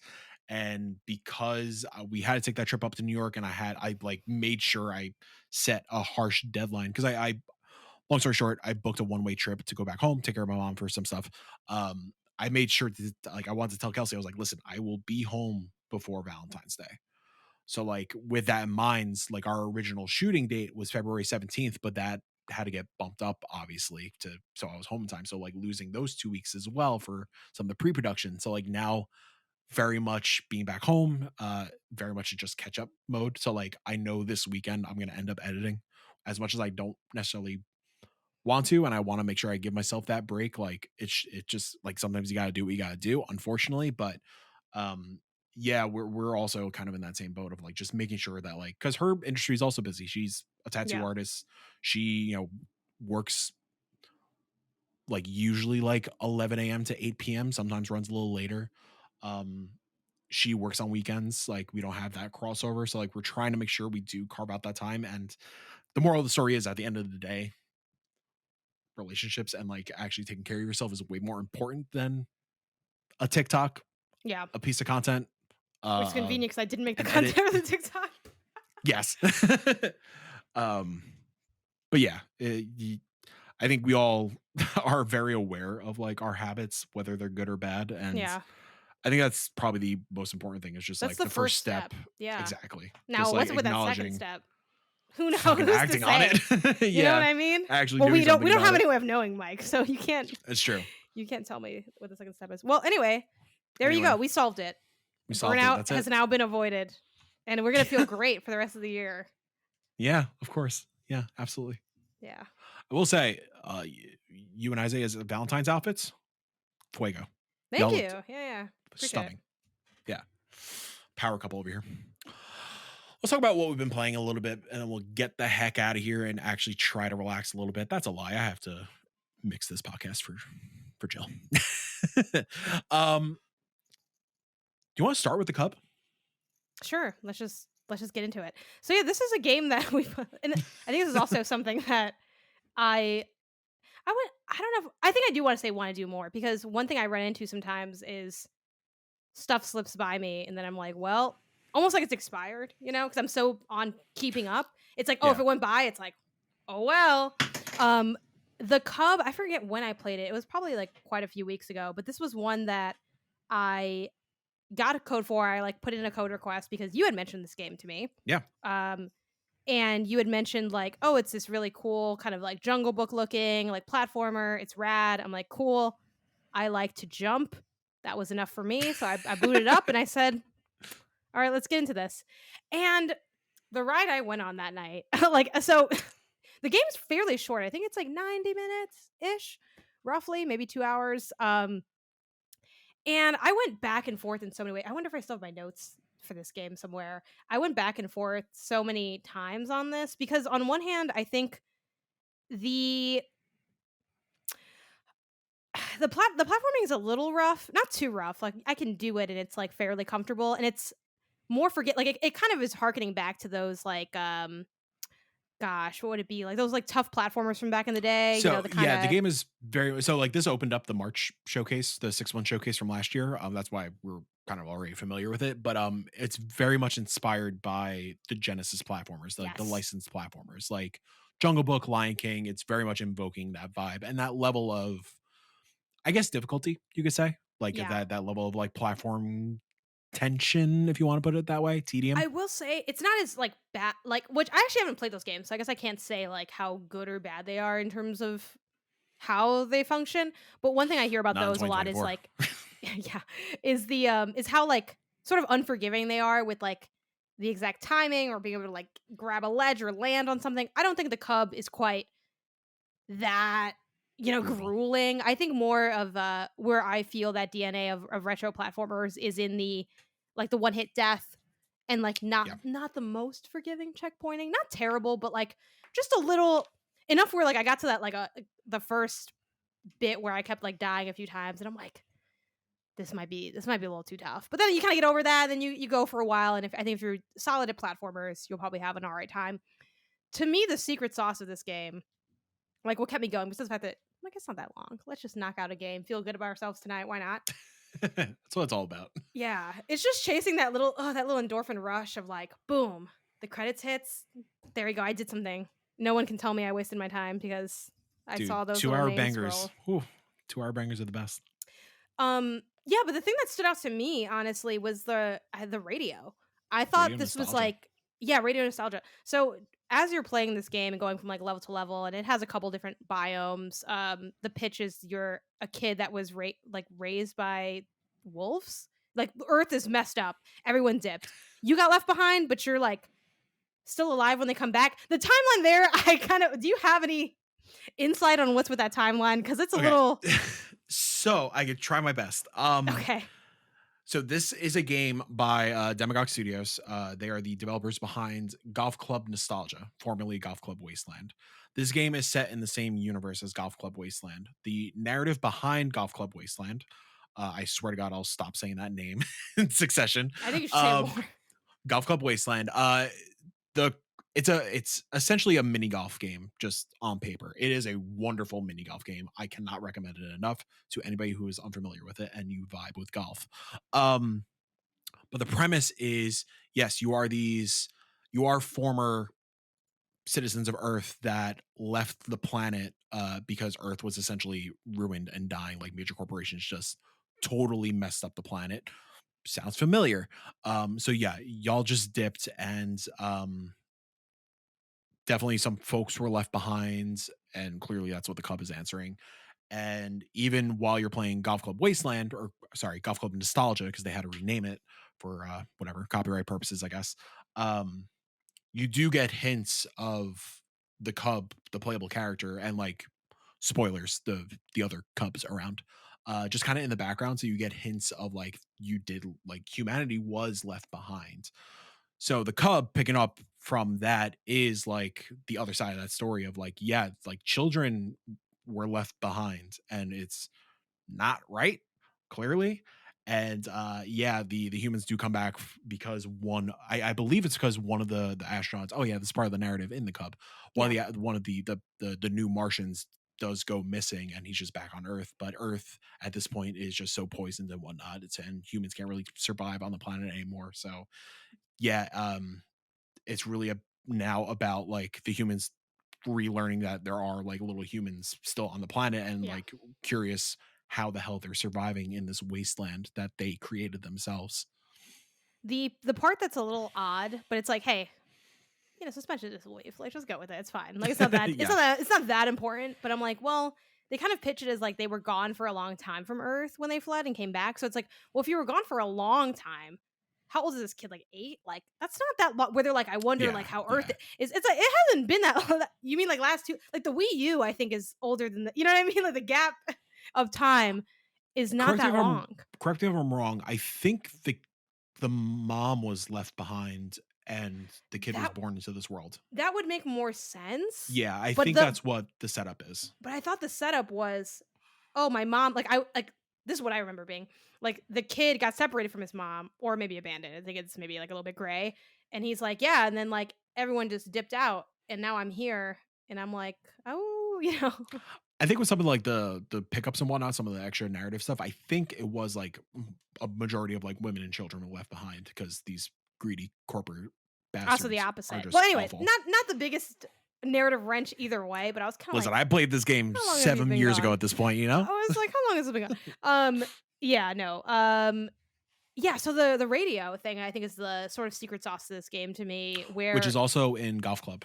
yeah, yeah, yeah. So is it does it play so the way it works in the game, and I'm curious if Yeah. it plays the same way in that golf club nostalgia game, it's playing in the background of like the whole time, and it's music, but it's also sort of almost like This American Life style stories told to you. Also, the notes in this game are also fantastic. I think the Yeah, they writing are. in the notes is really cool. So is that playing the whole time in the golf club nostalgia game then? The same Yeah, same thing. okay. That's how you're because it's a simple golf game. That's how Yeah. you're getting all the lore and the story and the narrative. It's Okay. just constantly playing while you were golfing around these holes. Yeah, It's fantastic. aesthetically, this also gave me, like, kind of Planet of Lana vibes a little bit, Yep.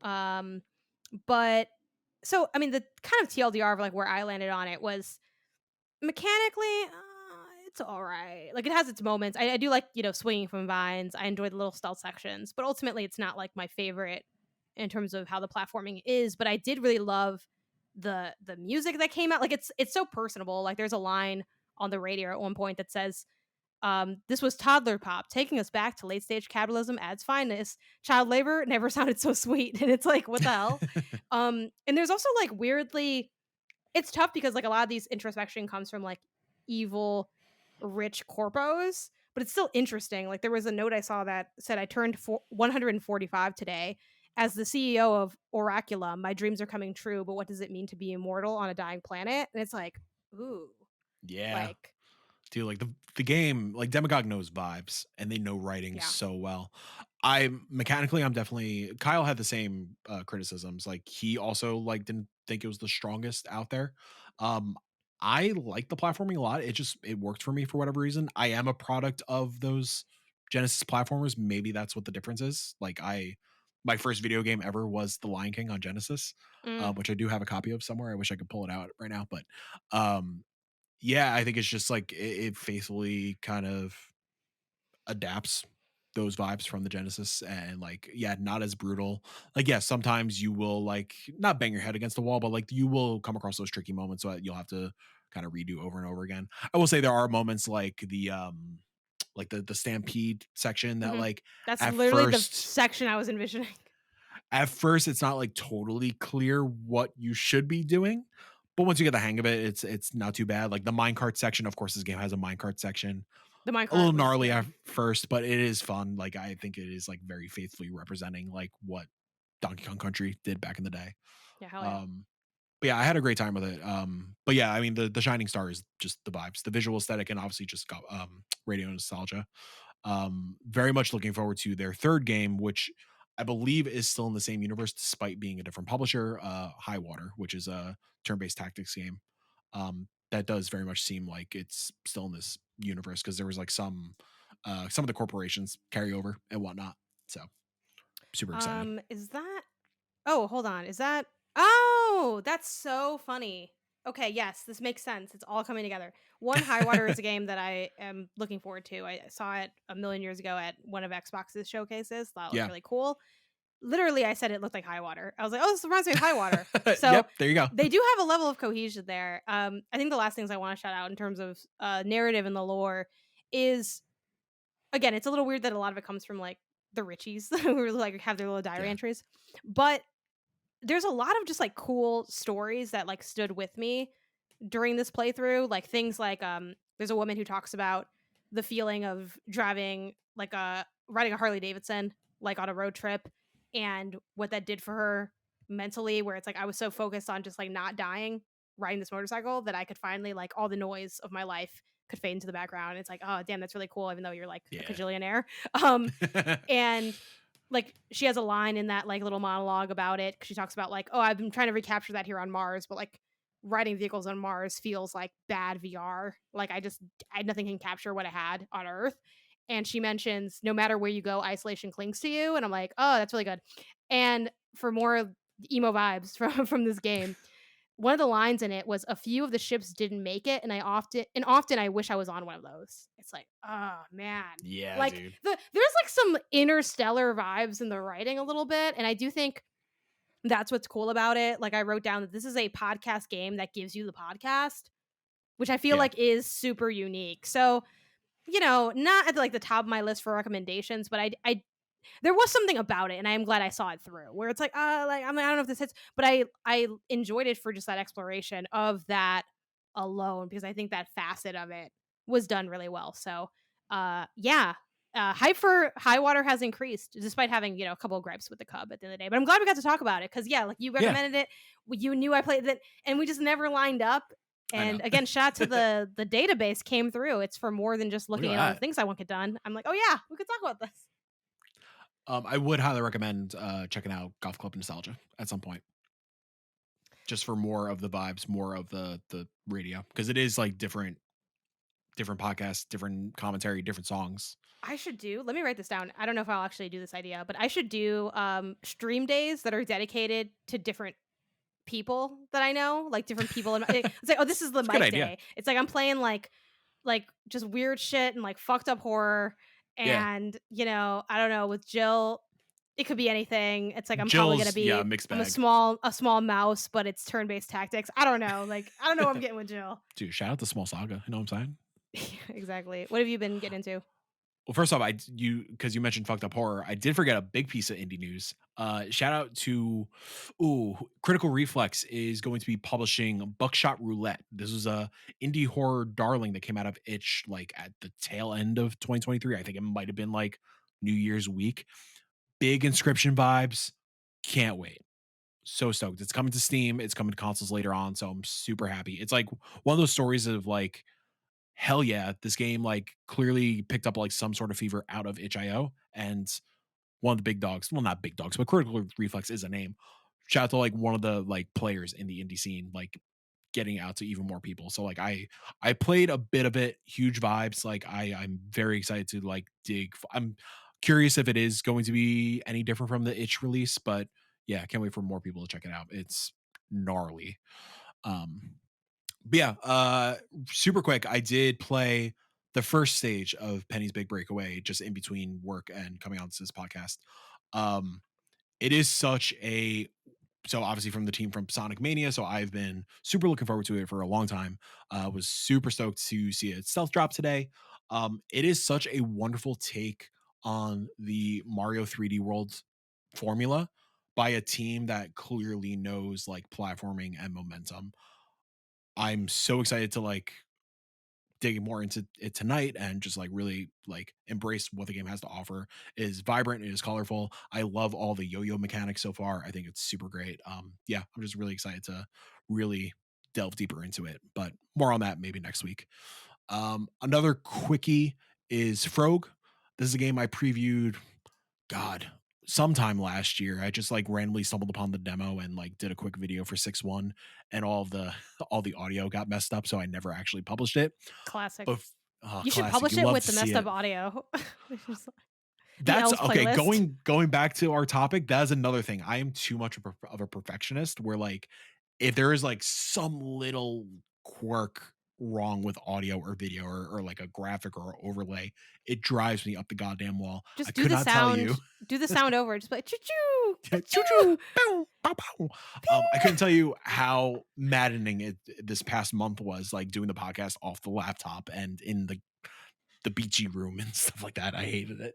No, I Anyways, feel you. Frog is a roguelike dungeon crawler where he plays a little frog, hence the name Frog. It's a great and brilliant name. Um, the premise is you are a frog hopping around from platform, wall to wall. So it is kind of like a take on a turn-based roguelike, where hopping around it serves as every turn. So as you hop to a wall, the enemies will move as well. So it's like kind of like active turn-based in a way. And the goal is to like, well, the goal is like to make it to the end of the dungeon and get to the end boss, but you are clearing out room to room. So you're trying to avoid bullets or whatever it may be, by jumping wall to wall. You could swipe into an enemy with your little samurai sword, or you could throw the sword as well. And just, it's very much a balance of like, okay, where am I moving? Where are the enemies moving? How could I time this perfectly without getting hit? And being a roguelike, you want to make sure you are getting to the end of the dungeon before you lose all your lives. Super fun, super engaging. I am really into the gameplay loop. I haven't put too much time into the full version yet, but something I want to dig more into over the weekend for sure. It's a great time. Yeah, it looks cool. I remember the key art is also very God, what game is that in, right? It's like there's a lot of games that have key art that looks like that, but I don't know exactly which one it's pulling from of sort of the castle in the background and like badass frog in the foreground. Yeah, it's It very gives much that like very retro feel to it. big like Castlevania vibes. Yeah. Yeah. And it doesn't stray away from that from like its little narrative setup, which I really appreciate. But hey, the big thing, the big news of the week, Yeah. Balatro. It's finally here. Janet, I saw your tweet. Yeah. And it's usually a question I ask. Mhm. So I was surprised that you asked it. Yeah. No, you are not too dumb for Balatro. And this is Embrace it. to specify to the audience, this is specifically because I could not play Inscription. Like, I liked what I played of Inscription, never got past that little initial part. Because like, I was so bad at that game, I didn't even know I was bad at it till I realized, "Can't really progress, can I? Can I? I guess I'm not doing this great that good of a job." But yeah, everyone says that, and even obviously PR is like, "No, give it a try." I was like, "Well," Well, yeah. but everyone has said that though. Like, my colleagues have said that, like, everyone seems very into the fact that you don't need to be heavy into poker, heavy into deck building, heavy into anything. People are saying this is this year's Inscription. I've heard from my colleague Jeffem, this is this year's Vampire Survivors. Yeah. Mike, what is this? What am I looking at here with this little jester game? I will say, touching on Inscription really quickly, I think the Inscription comparison is not fair. I think Inscription, Mm. what made Inscription so special, like, yeah, it's a great deck builder and like it invokes big Yu-Gi-Oh vibes. I think that's why I really attached myself to the deck building aspect of that game. The reason I like Inscription is one of my favorite games of all time is the narrative and what it does both inside and outside the game. I think it's like one of the most like fascinating narrative indies in the past decade. Um Balatro is straight up deck building roguelike. To put it simply, they made a sequel to poker. It's finally here. And the secret sauce, you just make it into a roguelike. So Balatro is one of the most difficult games to explain without presenting the game to somebody. So I'm gonna try to explain it in terms of like attacks and bosses and so on and so forth. So the setup is you have your deck of cards, and the way you attack is to put out poker hands. So pairs, two pairs, high card, full house, straight, flush, royal flush, so on and so forth. What you are doing to win a round is you are attacking an enemy. We'll call it an enemy. The enemy being a blind. So like in normal poker, there's small blinds, there's big blinds. That's kind of like in traditional poker, just like what you're betting chip wise. In this game, blinds are the enemy. So uh, let's say you're starting out a fresh run. Your first small blind is 300 points. So what you were doing is trying to make poker hands to reach those points. Like you're trying to hit 300 points. The way you do that is kind of no, let me take a step back. Each poker hand has a set stat, I guess you could say. There is a chip amount. So let's say a flush is worth 35 chips. And then each hand is also, there is a multiplier attached to it. So, like the base level one flush, for example, and this could be an incorrect number, is 35 chips times a four multiplier. So 35 times four, whatever that number is in math, is your base flush. As you're putting out your hand, let's say my flush is, just for the sake of arguments, five fives, five of diamonds. Each of those fives are five additional points to your chips. So like five fives, that's 25 additional chips. That 25 goes on top of that 35 base chip level multiplied by your four, and that end result is going towards your score for the blind. So like maybe that does surpass the 300. Cool. Beat the small blind onto the next big blinds. Each round or each ante, or I should say, there's rounds and there's antes. Each ante, which is like your set number of like I don't know I'm just going to continue what I'm saying. Each ante is a small blind, a big blind, and a boss blind. You do that, you raise the ante, and like raising the ante raises the threshold of how many chips and how big of a score you need to achieve in order to progress. And the whole goal is, I think it's making it past like an ante of 8. I think that's how you win a round. Obviously, it gets super difficult really quickly because you are going to need more than just like your base hands in order to achieve like these higher scores. So, in between each of the small blind, big blind, and boss blinds, a store opens up. Every time you beat one of these blinds, you get a dollar amount that depends on how many hands you have left over, how many discards you have left over, a bunch of factors. The store offers you jokers. The jokers are essentially modifiers to each of your rounds. So like there are jokers that are, using the flush example, there are jokers that are like, if you put out a flush, add 4 to your multiplier. If you put out each diamond you put out, add X amount of multiplier. So you are racking up your multiplier with these jokers, or you're racking up your chip amount and you're really manipulating these hands. There are also, I think they're called celestial cards. They're planet cards. The planet cards essentially allow you to level up your hand. So I could put out, again, this could be wrong. I put out an earth card, and that puts my flush up to level 2. So now my flush base is like 50 chips at a times 5 multiplier. And I could keep leveling those up if I'm finding like more of those planet cards. And that applies to every hand.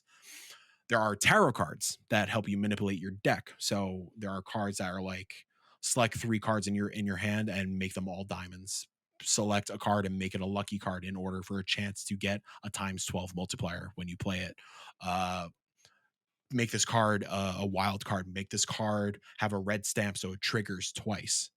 Um, and then there are also spectral cards, which uh, essentially could make your hands do specialty kind of things, like make it holographic, which will a holographic joker will have like a base like 10 times multiplier in addition to what else it does.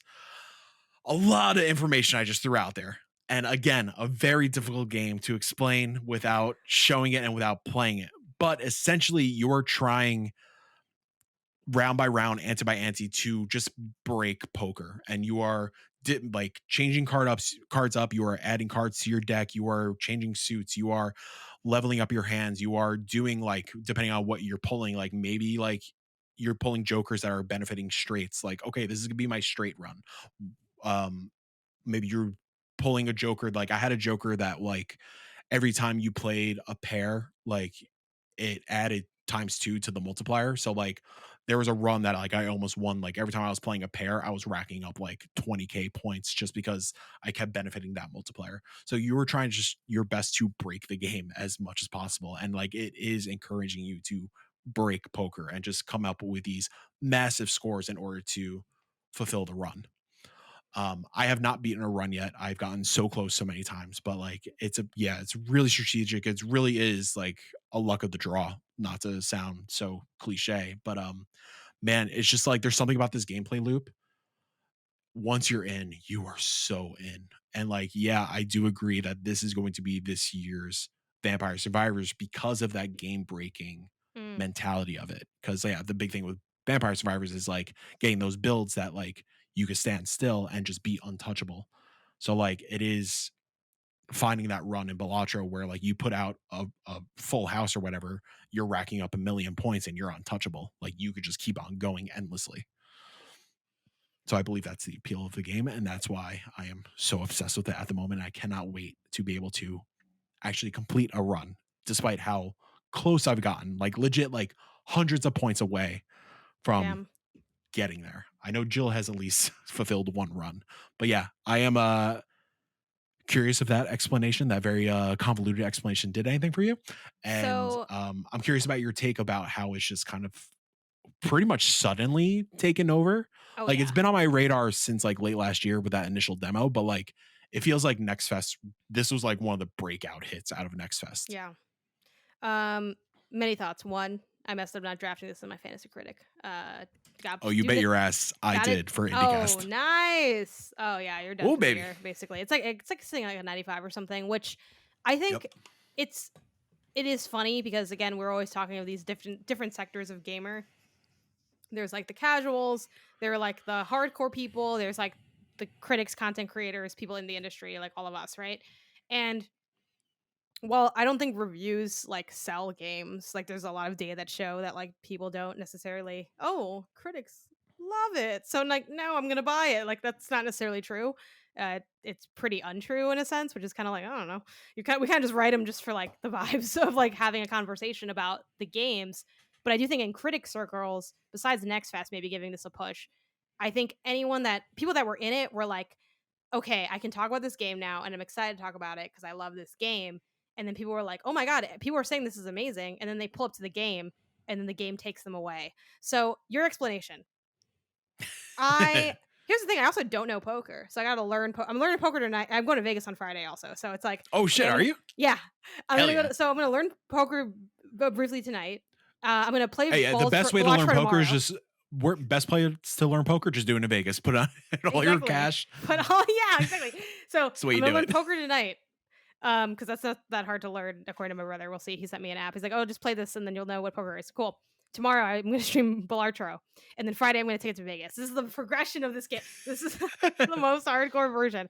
But how I'd say jokes aside, but most things I say are jokes We're because all I'm jokes. It's just, fine. you know what I mean. Your explanation feels like this is when you're trying to get someone into a cult. You don't explain to them what the cult is. Yeah. You say, "Hey, what are you doing this Sunday? Do you want to come with me to whatever the fuck I go to?" And then you're like, these seem nice. And then you're in it. Then you become, like that. That's what I learned from playing Cult of the Lamb, kind Yeah. of. That's how it works. So, you know, your description sounds complicated and layered. It does also sound cool because you Yeah. mentioned holographic cards and planets, and I'm like, that sounds fun. But I also know that this is a game that let's just go and then see what's up because I think there's a lot of, to your point, there are a lot of games where explaining the gameplay loop again, it's kind of like what happens with a board game, right? At least in my opinion, everyone learns differently. But you sit me down, and you're like, "Hey, we're playing this card game. This, that, and the third. I'm gonna need a different kind of breakdown, Yeah. tutorialization. I need example, like, but those are all things that And the game will bake. I will on trust that that the note, game will take me where I need to go. the tutorial is fantastic. Yeah, It's like slowly takes you step by step and tells you every single little detail you need to know. And yeah. I cannot give credit enough to the tutorial section. I think too when it comes to these like well, the further you get into kind of like a niche, which I do think while roguelikes, card games, card roguelites, very popular genre, still kind of more of a fringe, it's not platformer, it's not action adventure. Like, no Yeah. offense to those genres, but they're very run of the mill. Like you think video game, you see a certain picture and it's not Balatro for like the average regular person on the street. You go to the mall and say, what's a video game look like? They're hitting the more basic genres. Um Oh yeah. So when you get into the niches, it's gonna get kind of that hyper nerdy like terminology. It's like, okay, and then I equip my magic sphere, and the sphere is on my belt of power. Now a belt of power is okay. That's a lot. So I I'm not discouraged by the amount of words you threw out because again, you could Yeah. describe like Vampire Survivors again. I think Jeff over at Minmax kind of nails it with that comparison because if you really describe what Vampire Survivors is and you start getting into the weeds, it becomes a lot kind of quickly because you're like, okay, and then It there's does. garlic, then there's what it's like, okay, well, you'll feel it, and then you'll kind of start to. I think a lot of these games when they're successful, which I'm not saying that Balartro is definitely gonna hit for me. I don't know. We'll see. Maybe it'll just be something cool that I like watch from afar, like that SpongeBob meme. But I think games with systems like this, they excel with their ability to turn you into a master juggler, where they'll give you one thing and then another thing, and then suddenly you're sort of lost in your ability to even manipulate all the structures it gave you because it seems like a lot, but they made it easy. It's kind of like that saying, the like easy reading is hard writing. I think that before complexity in systems. So I'm going to trust that Balartro is going to take me where I need to go. And I Yeah. don't know. We'll see. I will report as someone that's like not like totally against the shot, but like I'm apprehensive at my own ability. It's not you know what I mean? I will report Yeah. as a representative of the card dumbs. I will come out and be Listen, like, despite my love for Inscription, despite how obsessed I am with Balatro, I am not a deck builder person. I am just like anytime I see a card come up on screen, I'm like, this is I know it's an yeah. unfair assessment, but like 9 times out of 10, I'm like, yeah, this is not for me. I mean, this I is for will the say freaks, the card freaks. this is for the sickos, yeah. Uh I will say I am another little known fact about me. In addition to being a Sonic sicko, I am heavily into poker. Okay. In high school, every Friday night we used to go down to my friend Mark's house and just bet whatever allowance we had on the table. Um, and yes, I am also. Atlantic City and Vegas, very dangerous places for me. Um, so yeah, I think just like the appeal of it being like I kind of joked about it, but like it being essentially a sequel to poker and just like a very unique take on poker. What I think is going to grab you and like keep your attention is the vibe. It is very like it's weird to like talk about this game and like talk about the game's like aesthetic and art style and like Yeah. all that like the The production, but production like value of a game of that something seems like like this. it's cards on a table, you know? Yeah. But like the way they present it, it's very like vaporware crunch. Like it's a vibe. And, like just between like the soundscapes going on, like That's what I've heard too everything from is like kind of peers. wavy. The jokers will talk to you like in the menus and stuff. Okay. I The love just like the a art of the trippy jokers. interactivity, you know? Yeah. Like it's not like overboard, but like it's a vibe. And like I think if it was just standard, like if this game looked like Windows Solitaire, maybe not as engaging. Like, but the fact that they are using like some Yeah. celestial stuff, like the tarot cards, spectral, everything's like has like the CRT filter on it. It's just like always in motion. Okay. That I am definitely getting adds on excited to it. about it. Like I hope to frolic with the people is the thing. I hope, yeah, I would love It's to have always fun you. to frolic with the people. It's Dude, such I a would love good to have you time. arm in arm, like just fucking making it rain cards, just frolicking through the fields, frolicking through Vegas. But yeah, if honestly, even if I don't like it, I might do the dumb joke of like, here it's me playing Balatro. It's just a picture of a Yeah. casino. Oh, Um, Balatro's not real enough. I had to go to Vegas. The ultimate way to play. I would love for like, let's say like best case scenario, you become as obsessed when you start streaming this game, and Sure. then you get to Vegas, and then somebody at the table or whatever, maybe it's the dealer, whatever it may be, like, oh, hi, ma'am, do you understand? Like, are you familiar with blackjack, poker, Texas Hold'em, whatever? Like, I play Balatro. I got you. Don't worry. Exactly. The real And then end game. immediately getting kicked out of the casino. They need to add Uno to the casino is the thing that I'm Dude, upset yeah. by. Like that'd be so fun. I mean, Hasbro's probably like, absolutely not, but come on. I mean, imagine a casino with like, yeah, Go Fish, casino, Uno, whatever else, Why kid hasn't card anyone games. done it? I don't Yeah, I think it's a understand. brilliant idea. A kiddie casino? Are you kidding me? Sure, we could look at Strange Scaffold and Sunshine Shuffle and like the whole child gambling situation, but hey, I think it's a brilliant idea. Embrace it. Nelson Jr., hit us up. Let's make it happen. Exactly. Let's close things out with you played two other games, Yeah. Hellskate and Ultros. Which Yeah. one would you like to chat about first? Let's start with Ultros. Kind of rip the band-aid Yeah. off. Ultros didn't work for me. No? Okay. It is what Bummer. it honestly is it's a lot. It's a couple things because I didn't It's a spend a lot strand of time game. with it. It is a string. So It is. I love. We do quick hits, right? Especially Quick because hits. Let's go. I feel like we're always running along, so I can't even say that we're running along. We're Especially running when it's just me and regular. you. We're Yeah. running regular, actually. Um, Aesthetics, cool. Cosmic womb, that seems cool. I do like the kind of counter system that they have where they're like, okay, at this, well, there'll be like a flash on screen from an enemy. You press the button to counter. You sort of slide underneath and then hit Prince of Persia, but like in a more manual setting, which is kind of nice. Like it's like, oh, it's got like that kind of vibe to it, which I think is cool. Shifts up the combat a bit, and the like eating aspect is also cool. Like which I haven't delved into the systems that deeply, so I don't want to Sure, talk yeah. too long on what that is. But ultimately, like there are two things that are stopping me from continuing. One, the feel is a little slow for me. The way you move is just kind of like it kind of feels like you start running and it feels like you're moving, like you're doing the motion of running, but I don't feel like I'm running. Like I feel like I'm just going with my arms, you know? That's one. And then two, which is the number one, really the number one. Two is number one. I just can't. I'm just visually overwhelmed by it, and it's It's a cool lot. that it's cool that it's a lot, and it's kind of what it's going for.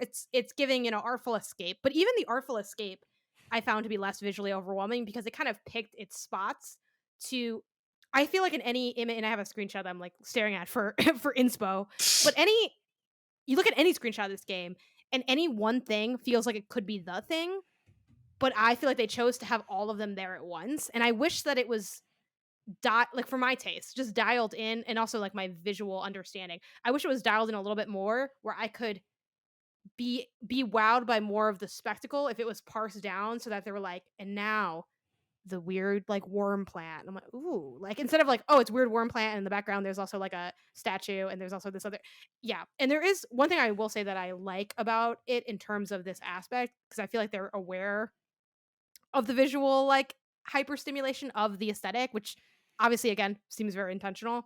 They do have settings that let you like blur the background, like desaturate it, like do all these other things, like change the font. And I did all those, but I'm like, it's still just kind of too much for me. So I will say that's I guess something worth noting, right? If it's something that you're like, oh, like I don't know if it'd be too much, like I don't know, maybe this could work for you because you can adjust those in the settings. But that was my thing with Ultros, where I'm like, no, I'm not gonna be I don't know if you guys have a name for the Ultro stands. Like, I'm not gonna be in the womb with y'all. I don't know, y'all. Yeah, The I don't Woomies? know. Yeah, the woomies, yeah. I'm not gonna but obviously, obviously y'all like Ultros. Ultros getting good reviews. Maybe I'm in the wrong. I don't know. I'm in the minority here with Ultros. It did not vibe for me. And then Hellscape, not the same thing because obviously like a different game, different glows and grows. Hellscape's currently in early access. This is the Tony Hawk, but you're like a demon in hell. That's generally the elevator pitch of this game. Um, it is is it procedurally generated or is it I don't like I don't want to know. misspeak.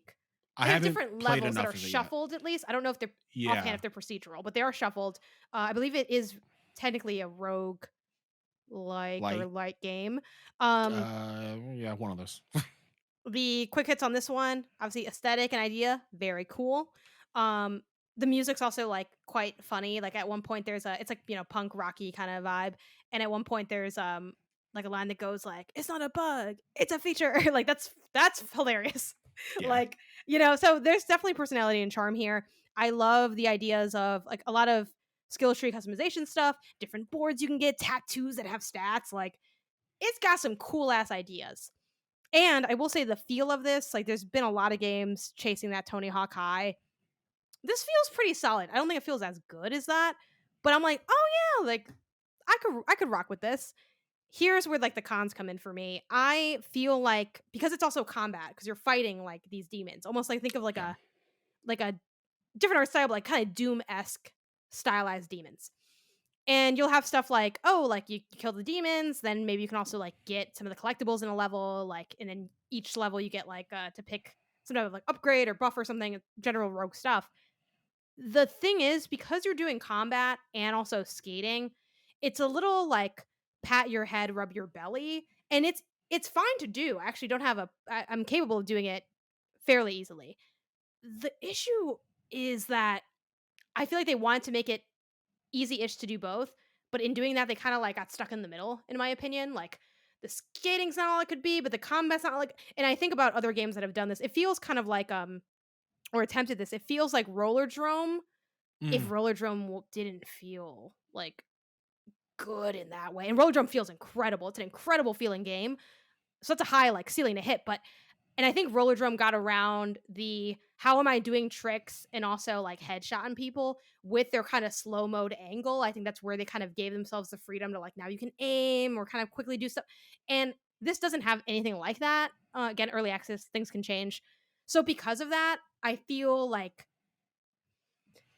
I can't really engage in the joys of combat or skating. Like I'm kind of like held back on both of the lanes. So then I kind of like zoom out and I'm like, what am what am I really doing here then? And it's like, "Ah, well, I like the idea," you know? So that's kinda where the TLDR is, love the idea, didn't love the execution, TBD on how it shakes out. Could that stuff get improved over time?